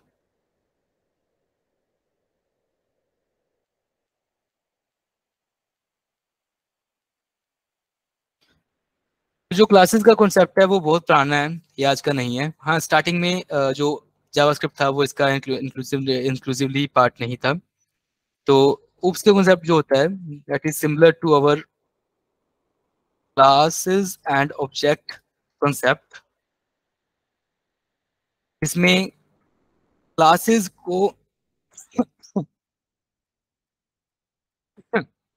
As main containing entity, जो कि फंक्शंस और डेटा मेंबर, मतलब कि variables and other data particle, data elements को स्टोर करती है। उसके अलावा क्लासेस में हम फंक्शंस भी रखते हैं। यू कैन से कि क्लासेस एक टाइप का कंटेनर है जो कि फंक्शन को कैरी करने वाला है। अब यहाँ पे जावास्क्रिप्ट उसको कैसे अडॉप्ट करती है, हम उसके बारे में बात करते हैं। तो जावास्क्रिप्ट का जो मेन कॉन्सेप्ट था वो था open open based, like function based, functional based. But with the thing changes, क्योंकि उसका कॉन्सेप्ट बहुत यूजफुल रहा है बाकी लैंग्वेजेस में, JavaScript adopted classes in ES6 only। तो ये भी ES6 में ही हुआ था। अब उसके साथ साथ इसके बाद हमारे पास क्या आ गया, कंस्ट्रक्टर्स आ गए, ऑब्जेक्ट्स आपको बता दिया है, ऑब्जेक्ट आ गए, एंड मॉड्यूलर अप्रोच आ गया। मॉड्यूलर अप्रोच का मतलब क्या होता है, इसमें आप मॉड्यूल्स बनाकर अपने पूरे पूरे पूरे प्रोग्राम को बना सको।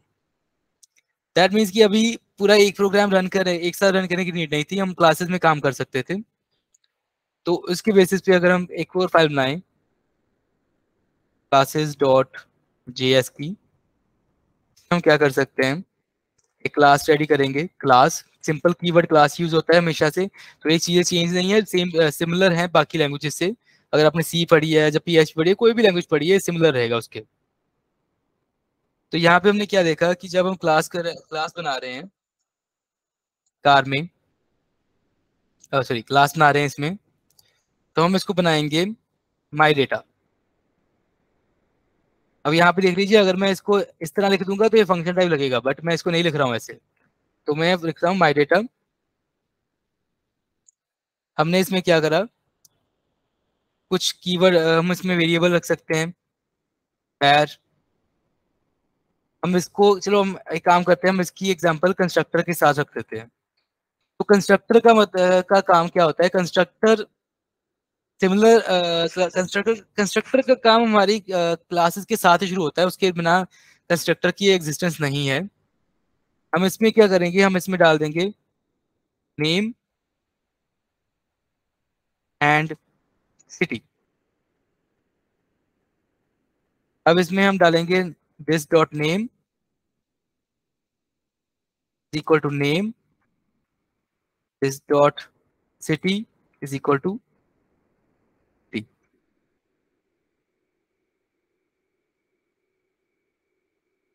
इसमें हमने क्या करना है, अभी अभी इसके बनाएंगे वे कुछ objects. Const obj1 is equal to new, यहाँ पे हम रखेंगे माई डेटा का एक कॉलम। यहाँ पे रख देंगे नाम हम फॉर एग्जांपल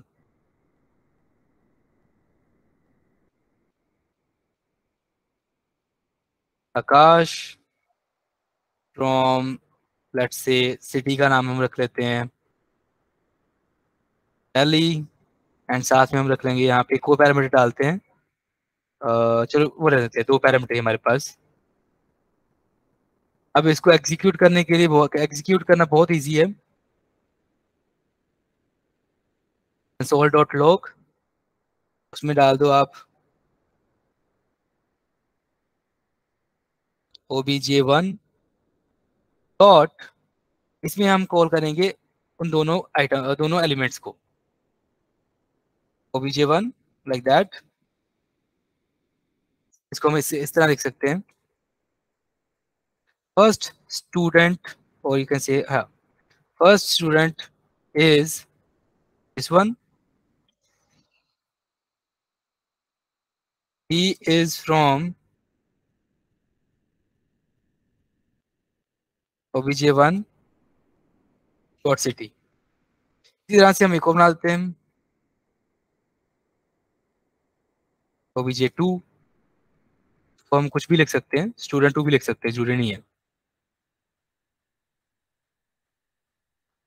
यहाँ पे हम डाल देते हैं प्रिया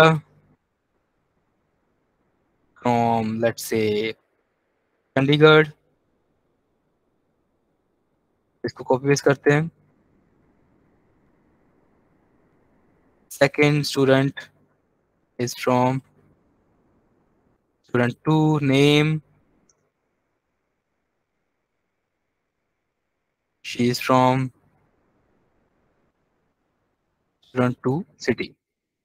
इसको जब रन करेंगे,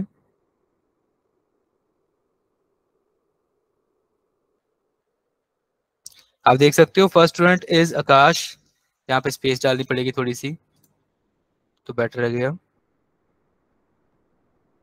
या first student is Akash, he is from Delhi, second student is Priya, she is from Chandigarh.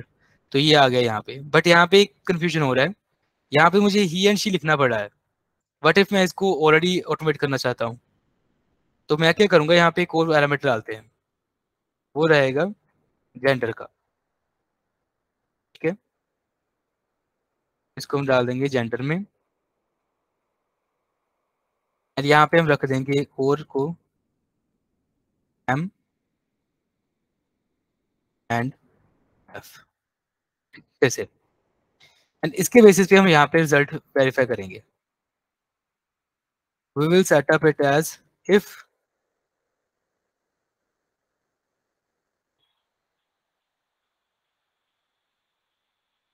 मान लीजिए हम इसको डाल देते हैं, वैसे तो उसके यहीं से हो जाएगा, हम इसको यहाँ से भी ऑपरेट कर सकते हैं।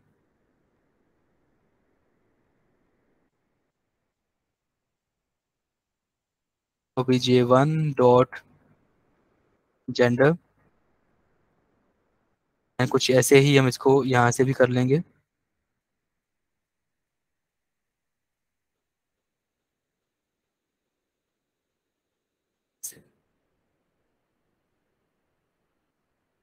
जस्ट सेकेंड, यहाँ पे आ रहा है कोई,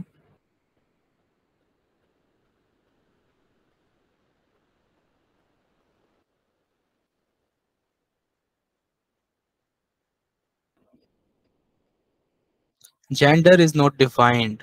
ओके, हम यहाँ पे डालना भूल गए इसको, क्योंकि देखो हम नीचे क्या कर रहे हैं, हम उसका पैरामीटर पास कर रहे हैं, बट ऊपर नीचे हम डाल रहे हैं, बट ऊपर तो हमने पैरामीटर उसका असाइन करा है नहीं, नीचे तो हमने आर्गुमेंट उसको डाल दिया, बट यहाँ पे हमने जेंडर डिफाइन करा ही नहीं।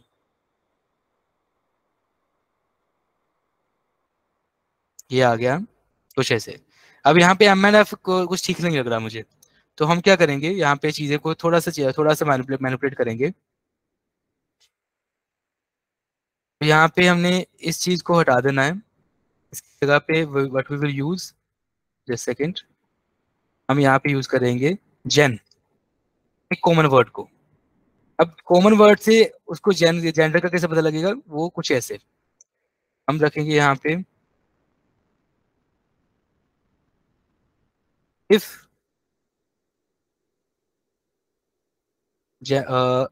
ओबीजे वन डॉट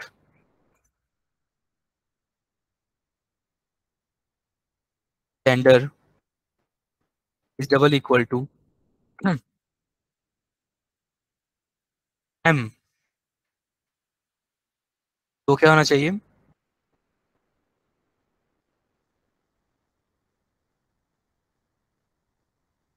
फिर जेन, फिर where एक वेरिएबल ले लेंगे हम, gen is equal to mail,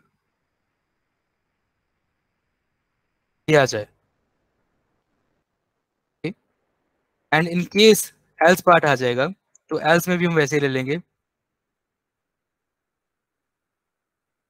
else में भी हम उसको यही कॉपी पेस्ट कर लेंगे,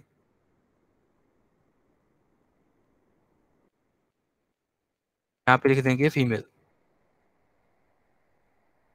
एंड सिमिलरली हम इस पूरे को कॉपी करके यहाँ यूज कर लेंगे, एंड इस पार्ट को यहाँ पे कॉपी पेस्ट कर देंगे एज इट इज, कुछ इस तरह से, एंड यहाँ पे हम रख देंगे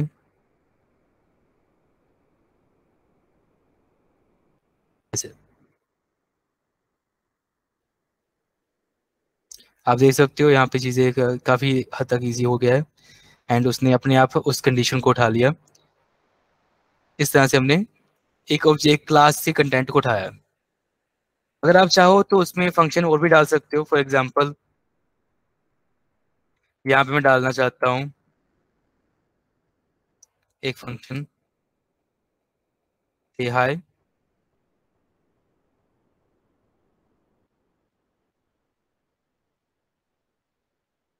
एक्चुअली यहाँ पे हम नहीं डाल पाएंगे, इसके लिए हमें अलग से बनाना पड़ेगा उसको।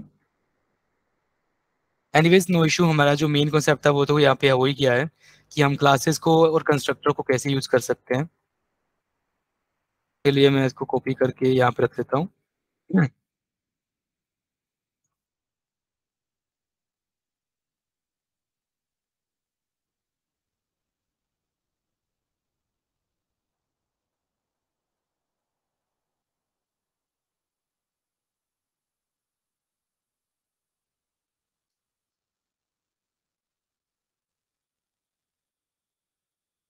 एक और काफी लंबा है, तो मैं इसको पार्ट्स में रखना पड़ेगा मुझे, नो इशू। तो इसको हम रखते हैं कुछ इस तरह से, पहले क्लास का आ जाएगा, ये आ गया क्लास और ऑब्जेक्ट, क्लास और कंस्ट्रक्टर का। देन हम रख लेंगे इसमें जो हमारी ऑब्जेक्ट बनाए थे उसको,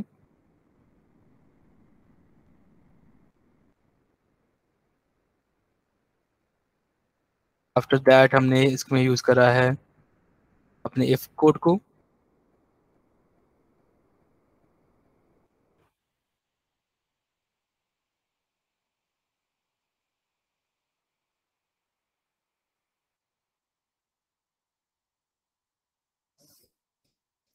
एंड सेकेंड लास्टली हमने फिर से एक इफ कोड को यूज करा था, जो कि हमारा कुछ नीचे था इस तरह से।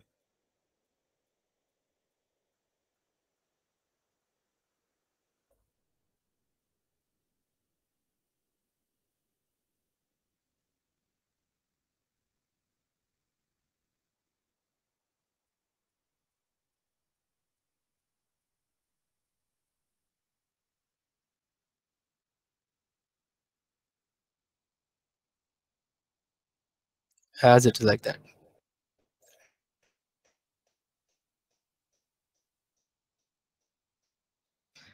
अब आपके पास ये कोड तो शेयर हो ही गया है। अब इसके बाद हम क्या करेंगे, एक छोटी सी एग्जांपल और करेंगे, या फिर जी अब ठीक है।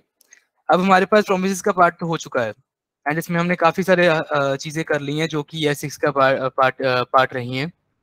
इसके अलावा मैं आपको एक वेबसाइट का लिंक भी दे दूंगा, जिससे आप चीज़ों को देख सकते हो कि उसमें क्या क्या और ऑप्शंस हैं करने को regarding our ES6 framework. ES6 जो है टाइप का टाइपिंग है, उसकी टाइप है ये, मैं रख रहा हूँ यहाँ पे, रेफरेंस में डाल देते हैं।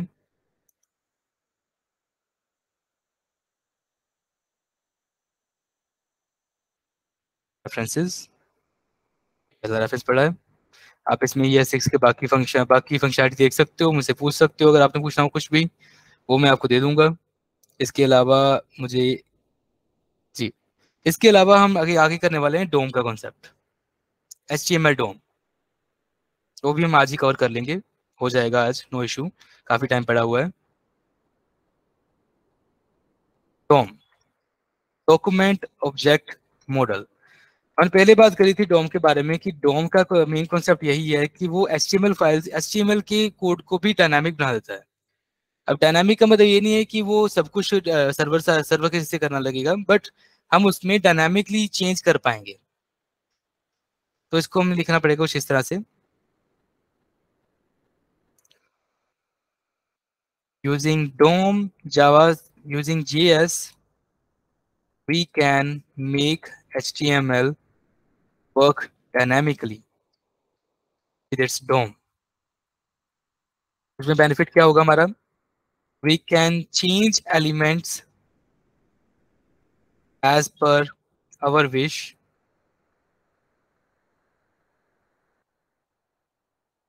we can make things move, flow, grow, run, or you can say hide, show, whatsoever. We can make it happen like that. And including that, we'll be talking about one more thing, that will be about events। ये साथ में ही हमारा cover हो जाएगा। पहले हमें ये देखना पड़ेगा यहाँ पे कि डोम का कॉन्सेप्ट शुरू कैसे होता है। डोम का कॉन्सेप्ट सिंपल है कि आपको किसी भी, जब आपको जावास्क्रिप्ट के साथ काम करना है एंड डायनामिक करना है, तो आप पूरे की पूरी पेज को काम नहीं, आप पूरे के पूरे पेज के साथ, वेब पेज के साथ काम नहीं करना चाहते। आप चाहते हो कि आपका कोई वहाँ पे एक छोटा सा H1 टैग है जिसमें आपने टेक्स्ट चेंज करना है, तो आप उसके साथ काम करना चाहते हो। तो आप नहीं चाहते कि वो पूरे के पूरे HTML कोड के साथ आपको काम करना पड़े। तो हम क्या करेंगे इसमें, इस हायरार्की को देखेंगे। इस हायरार्की में हेड बॉडी ये सब नॉर्मल है रहेगा, एंड अपार्ट फ्रॉम दैट जो बाकी जो होती हैं, टाइटल, मेटा,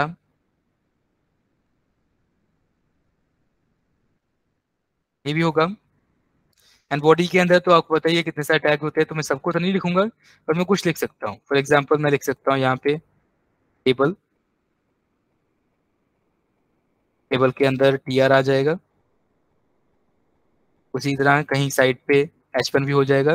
तो ये हायरार्की चलती रहेगी। अब हायरार्की का मतलब क्या है कि यहाँ पे H1 को एक्सेस करने के लिए मुझे इस तरह से जाना पड़ेगा, मुझे बॉडी से होकर ही जाना पड़ेगा अगर मुझे H1 एक्सेस करना है तो। HTML to body to H1।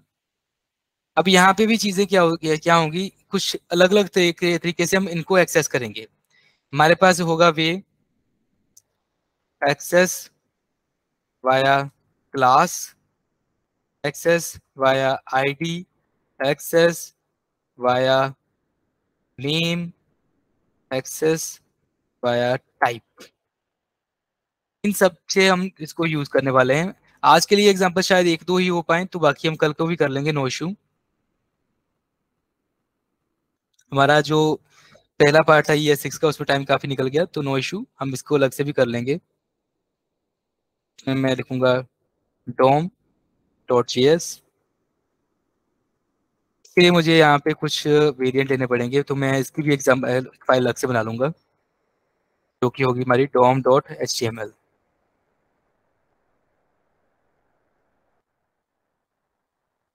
इसमें मैं रख लूंगा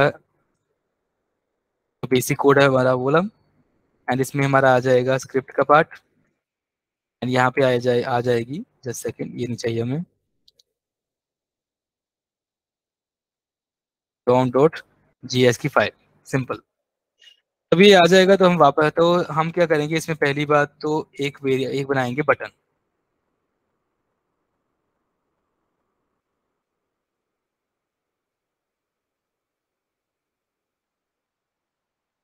अब इस बटन के ऊपर हम लगाने वाले हैं एक छोटा सा इवेंट। इवेंट होता क्या है पहले वो भी अंडरस्टैंड कर लें।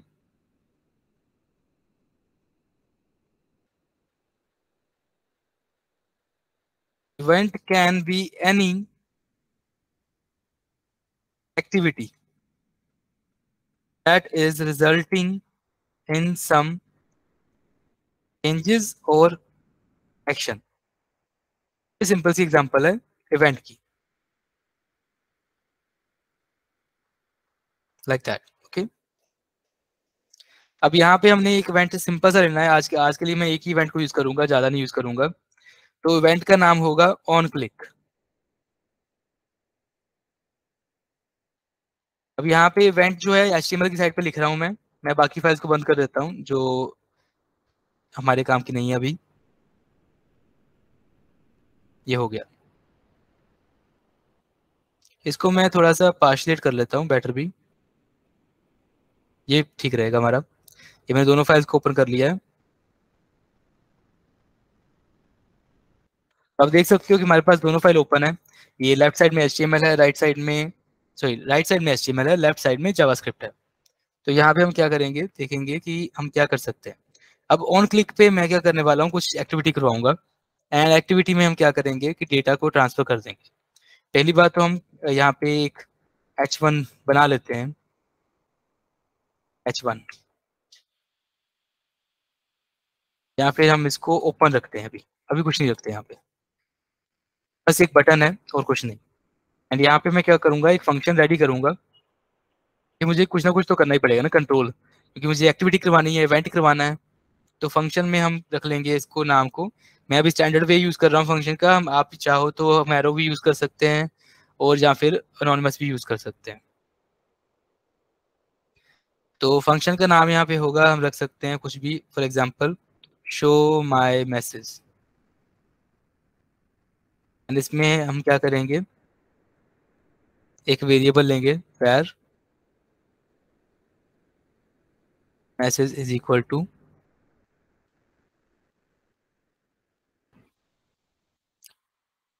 आई डोंट हैव मैसेज, हाँ हाँ, that.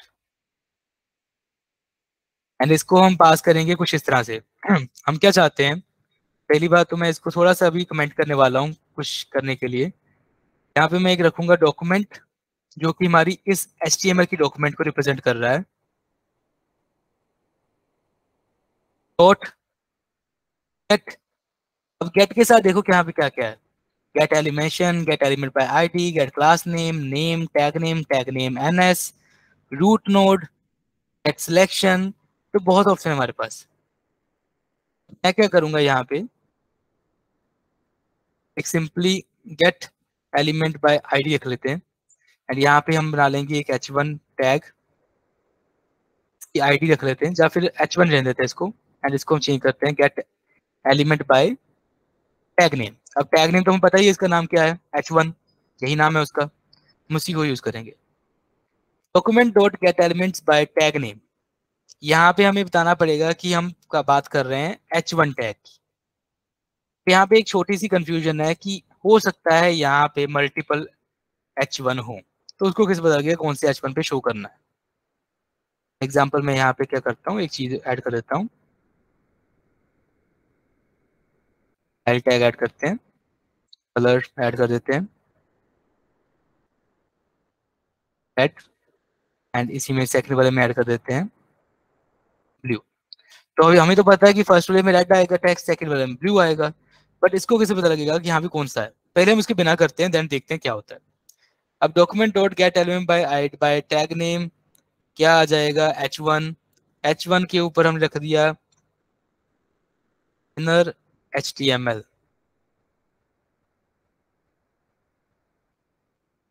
Equal to some message.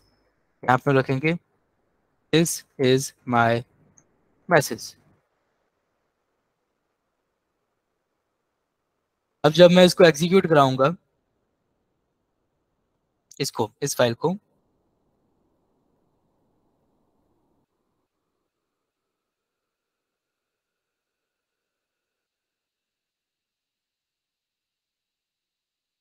आप देख सकते हो कि कोई भी रिजल्ट आउट नहीं आया है, इस टोटली ब्लैंक वन। जस्ट एक बटन यहाँ पे शो हो रहा है, उसको हम प्रॉपरली शो कर लेते हैं यहाँ पे कुछ लिख के, शो मैसेज आ रहा है। इस पे क्लिक करने कुछ होगा ही नहीं ऑब्वियसली, क्योंकि हमने इसको अभी एक्टिवेट करा ही नहीं है, हमने इसको कमेंट कर दिया था, तो इसको भी हम हाइड कर दें तो कोई चक्कर नहीं है।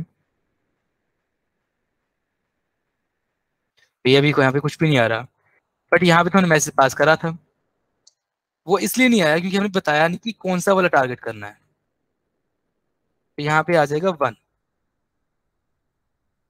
ये आ गया ब्लू। अगर मैं चाहूँ कि सेकंड करना है तो सॉरी, यहाँ पे मुझे 0 देना पड़ेगा।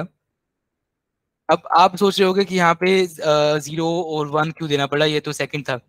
बट पॉइंट इज दैट कि प्रोग्रामिंग वर्ल्ड में ना चीजें 0 से शुरू होती हैं, 1 से शुरू नहीं होती। तो पहला एलिमेंट जाएगा 0, सेकंड जाएगा 1। अब यहाँ पे मैं ऐसे शुरू करता हूँ, क्योंकि मैं इस चीज को थोड़ा सा यहीं करते हैं हम, ये 0 है, 1 है। अब इसको अगर मैं चेंज करूँ 1 में, तो कौन सा गायब होगा, सेकंड वाला। अगर करता हूँ 0, तो कौन सा गायब होगा, ये वाला। तो इस तरह से हम इसको कंट्रोल करने वाले हैं अभी। अब हम क्या करेंगे, इस पूरी चीज को, पहले तो ऊपर वाले पार्ट को अनकमेंट करते हैं, इसको नहीं चाहिए, इसको अनकमेंट नहीं करेंगे, इसको कर लेंगे। अब यहाँ पे हम क्या कर देंगे, ये जो जो बटन था हमारा लिखा हुआ, हम इस बटन से कॉल करेंगे शो माय मैसेज को, इसको show my message. That means कि हम शो करना चाहते हैं कि जो जब भी ये बटन क्लिक होगा, ये शो मैसेज नाम का बटन, ये बटन क्लिक होगा तो क्या होना चाहिए, शो माय मैसेज फंक्शन चलना चाहिए इस बटन क्लिक पे, जो कि पड़ा हुआ है यहाँ पे। अब उससे क्या होगा, ये चीज एक्टिवेट हो जाएगी, जो कि 0 को मिल जाएगा। इसको आप चेक भी कर सकते हो, अभी 0 है, ये चेंज हो रहा है, ठीक है। अब इसके थ्रू हम क्या कर सकते हैं, हम इसको चेंज ओवर भी दे सकते हैं। एग्जाम्पल हम इसमें क्या करेंगे, इसकी जो वैल्यूएशन है ना, हम इसको चेंज कर देंगे।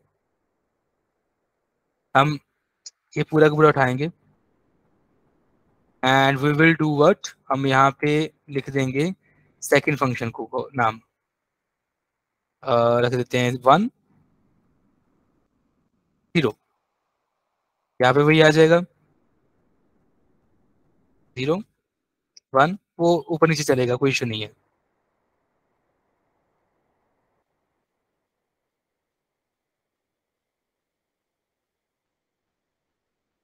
एंड यहाँ पे हमने तो 0 1 लिख ही दिया है, इसको हमें चेंज करना पड़ेगा।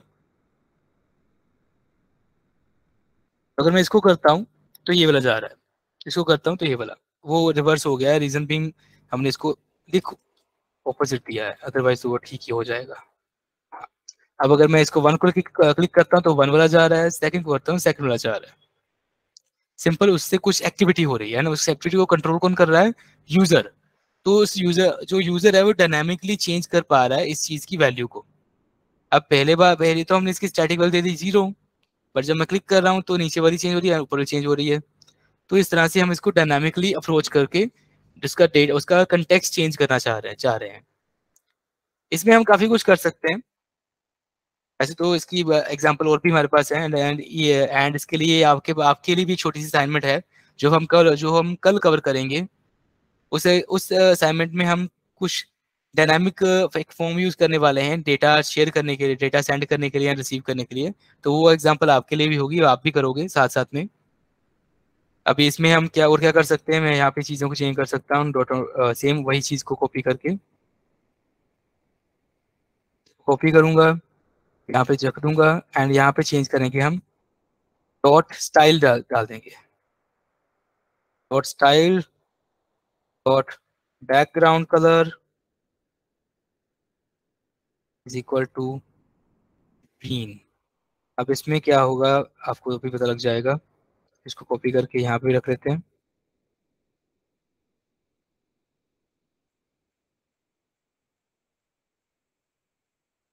अगर ऐसे जा रहा है तो ये देखिए उसकी बैकग्राउंड भी चेंज हो रही है डायनामिकली, जो कि पहले नहीं थी, अब वो चेंज हो रही है। अब इसको हम क्या करेंगे, इसको थोड़ा सा रिट्रांसपोज कर देंगे। दैट मीन्स कि जब इस पे क्लिक होगा तो उसकी वैल्यू हो जाए, अदरवाइज इसकी हो जाए, कुछ इस तरह से। ये देखिए कुछ इस तरह से। अब इसको हम रेडो भी कर सकते हैं। रेडो कैसे करेंगे,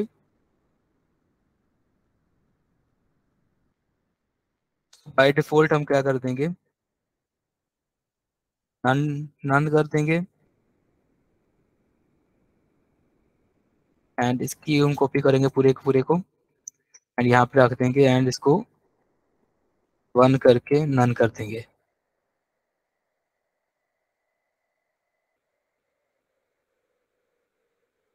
ये हो गया, ये हो गया। अब इससे क्या हो रहा है, वो पिछले वाले को तो रन कर रहा है बट ओवरराइड कर रहा है, क्योंकि वो ओवरराइड करेगा ऊपर वाली स्टेटमेंट के कारण। तो इसको तो हम इग्नोर भी कर सकते हैं, कोई इशू नहीं है। इन बेसिक मैं आपको बताना चाहता था कि हम यहाँ पे दो तीन चीज़ों को यूज़ कर रहे हैं। हम इनर एचटीएमएल को यूज़ कर रहे हैं, एंड स्टाइल को। स्टाइल का नाम ही स्टाइल है तो वो स्टाइलिंग में ही जाएगा। इनर एचटीएमएल का मतलब है कि आपने उस चीज़ को डेटा पे शो करना है, यहाँ पे पेस्ट। व्हाट इफ अगर आपको इसी चीज़ को ऐसे शो करना हो, मान लीजिए हम क्या करेंगे, यहाँ पे एक इनपुट टाइप ले लेते हैं, टेक्स्ट, एंड यहाँ पे शो कर देते हैं उसको यहाँ पे। अब यहाँ पे अगर डाटा शो करना है आपको, मतलब कि मैं यहाँ पे क्लिक करूँ तो ये मैसेज यहाँ पे आ जाए, उसके लिए हमें कल का सेशन ज्वाइन करना पड़ेगा, कि वो पार्ट हम करेंगे कल, जिसमें हम फॉर्म के साथ काम करने वाले हैं। ये मेन पेज पे पेज के बाद साथ को काम हो गया, ये सिंपल था। अब इसके साथ हम करेंगे इसके काम। इसके साथ साथ हम और भी कुछ चेंज कर सकते हैं। फॉर एग्जांपल मैं आपको अभी बताऊं तो एक चीज़ और है,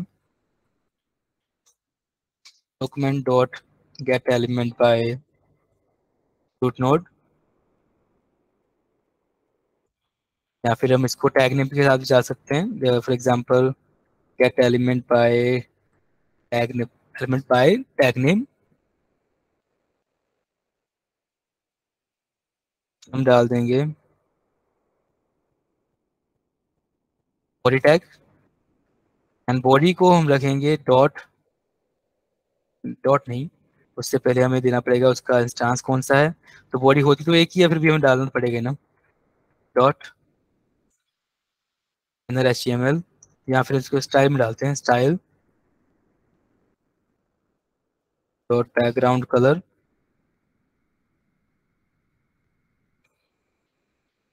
इसमें डाल देते हैं ब्लैक।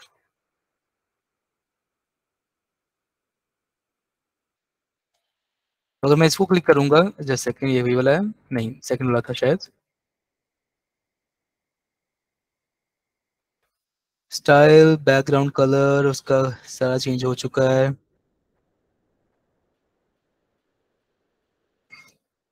क्योंकि मैं इसको अलग फंक्शन में बनाता हूँ, क्योंकि ये काफ़ी मिक्सअप हो रहा है।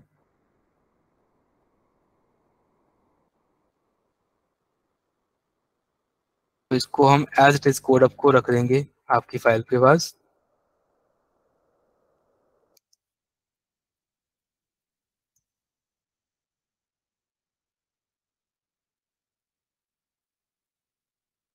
ये है आपकी एचटीएमएल फाइल।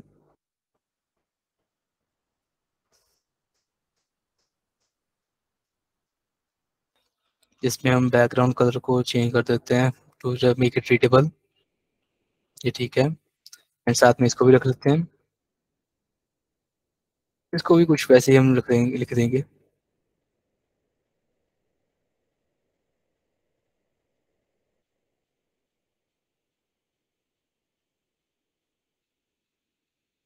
ये ठीक है। तो ये हमारा जो लास्ट एग्जांपल था, ये था हमारे डोम के बारे में कि हम डोम के साथ कैसे काम कर सकते हैं। ये अभी पूरा नहीं हुआ है, बहुत छोटा सा एग्जांपल आपको दिया गया है just to start off today. बाकी हम कल इसको कवर करेंगे, एंड कल के बारे में हम काफ़ी कुछ चीज़ें नहीं और भी करेंगे रिगार्डिंग डोम। डोम के साथ काम करना जरूरी क्यों होता है वो मैं आपको अभी एक सिंगल सेंटेंस बताऊंगा। जावास्क्रिप्ट के साथ हम जब काम करते हैं तो हम चाहते हैं कि एचटीएमएल के ऊपर कुछ चीज़ें हों। फॉर एग्जाम्पल मैं अभी आपको एक चीज़ बताता हूँ, यहाँ से दिखा सकता हूँ। एक असाइनमेंट, एक हमारी वेबसाइट है, उसके ऊपर जाऊंगा ना, आपको उसकी एग्जाम्पल बताना चाहूँगा।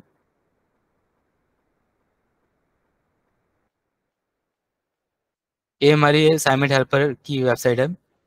यहाँ पे आप देखोगे यहाँ पे कुछ एक सर्कल सा घूम रहा है, तो वो तो जस्ट एक इमेज ही लगा हुआ है, उसमें आपको कोई वरी करने नीड नहीं है। बट अगर मैं इसके ऊपर क्लिक कर रहा हूँ तो क्या होगा, मेन्यू बाहर आ रहा है, एंड उसके ऊपर जाने से ये तो ओवर ही है। अगर मैं इसको कैंसिल करता हूँ तो वापस जा रहा है। तो ये जो ग्राफिकल चेंज हो रहा है ना ऊपर फंक्शनैलिटी में, इसको हम जावास्क्रिप्ट के साथ काम कर सकते हैं। एंड और भी चीज़ें हैं यहाँ पे जो आप कर सकते हो जावास्क्रिप्ट के साथ। अब ये बहुत चीज़ें यहाँ पे हो सकती हैं, जैसे मैं इस पे क्लिक करके डाटा सेंड कर सकता हूँ, वो भी वहीं से होगा। तो बहुत कुछ है जो जावास्क्रिप्ट कर सकती है using this DOM. Yes guys, any question from your side आज के लिए? कोई क्वेश्चन, कोई टॉपिक जो आप द्वारा करना चाहो? यस कृष्णम। सर, जो HTML में मेटा टैग यूज किया जी है आपने, उसका यूज क्या है मेटा ओके, टैग का? मेटा टैग का यूज मैं आपको वैसे शॉर्ट में बताता हूँ। वैसे हम एचटीएमएल का पार्ट तो अभी नहीं कवर करने वाले, फिर भी आपको बताता हूँ। देखो, मेटा का मतलब होता है जो रियल डेटा है, बेसिकली मैकेनिकल डेटा और रियल डेटा, जो कि आपकी रियलिटी को अफेक्ट करता है। अब यहाँ पे हम मेटा का यूज इसलिए करते हैं, वैसे मेटा डिपेंड करता है कौन सा यूज हो रहा है, क्योंकि पहला मेटा जो है वो है सिर्फ कैर सेट के। कैर सेट का मतलब होता है कि उसमें कौन से करेक्टर सेट यूज हुए हैं। जैसे इंग्लिश के करेक्टर सेट कितने हैं, करेक्टर सेट है ABC जो हम यूज करते हैं, 26 करेक्टर्स हैं। ऐसे ही हर लैंग्वेज के करेक्टर सेट्स हैं। यहाँ पे हम बता रहे हैं कि ये जो हमारा HTML का पार्ट है वो UTF-8 यूज कर रहा है, जो कि स्टैंडर्ड है to let browser read HTML।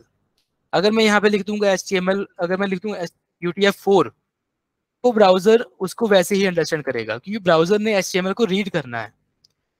तो उसकी रीडेबिलिटी के कारण ये उसको बताना पड़ता है कि वो लैंग्वेज कौन सी है। तो पहला तो पॉइंट यहाँ पे हो गया कि मेटा जो हम टैग यूज करते हैं, वैसे ही इसका कोई यहाँ पे काम नहीं है, हम जावास्क्रिप्ट का काम कर रहे थे। ये तो वैसे ही मैंने स्ट्रक्चर जब बनाया तो अपने आप बन गया, उसके साथ ये ऑटोमेटिक बन जाता होता है कई बार। तो यहाँ पे पहला तो पॉइंट आ गया कि मेटा है ब्राउजर की डिटेल के लिए, ब्राउजर को डिटेल देने के लिए। सेकंड, यहाँ पे आप देखो कंटेंट किस बेसिस पे शो हो रहा है, IE is equal to H, मतलब कि Internet Explorer is equal to H।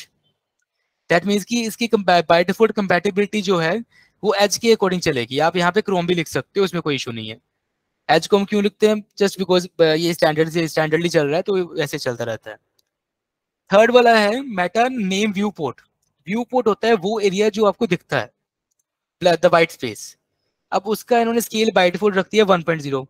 अगर आप चाहते हो कि उसको जूम करके दिखाना है तो उसको 2.0 रख दो,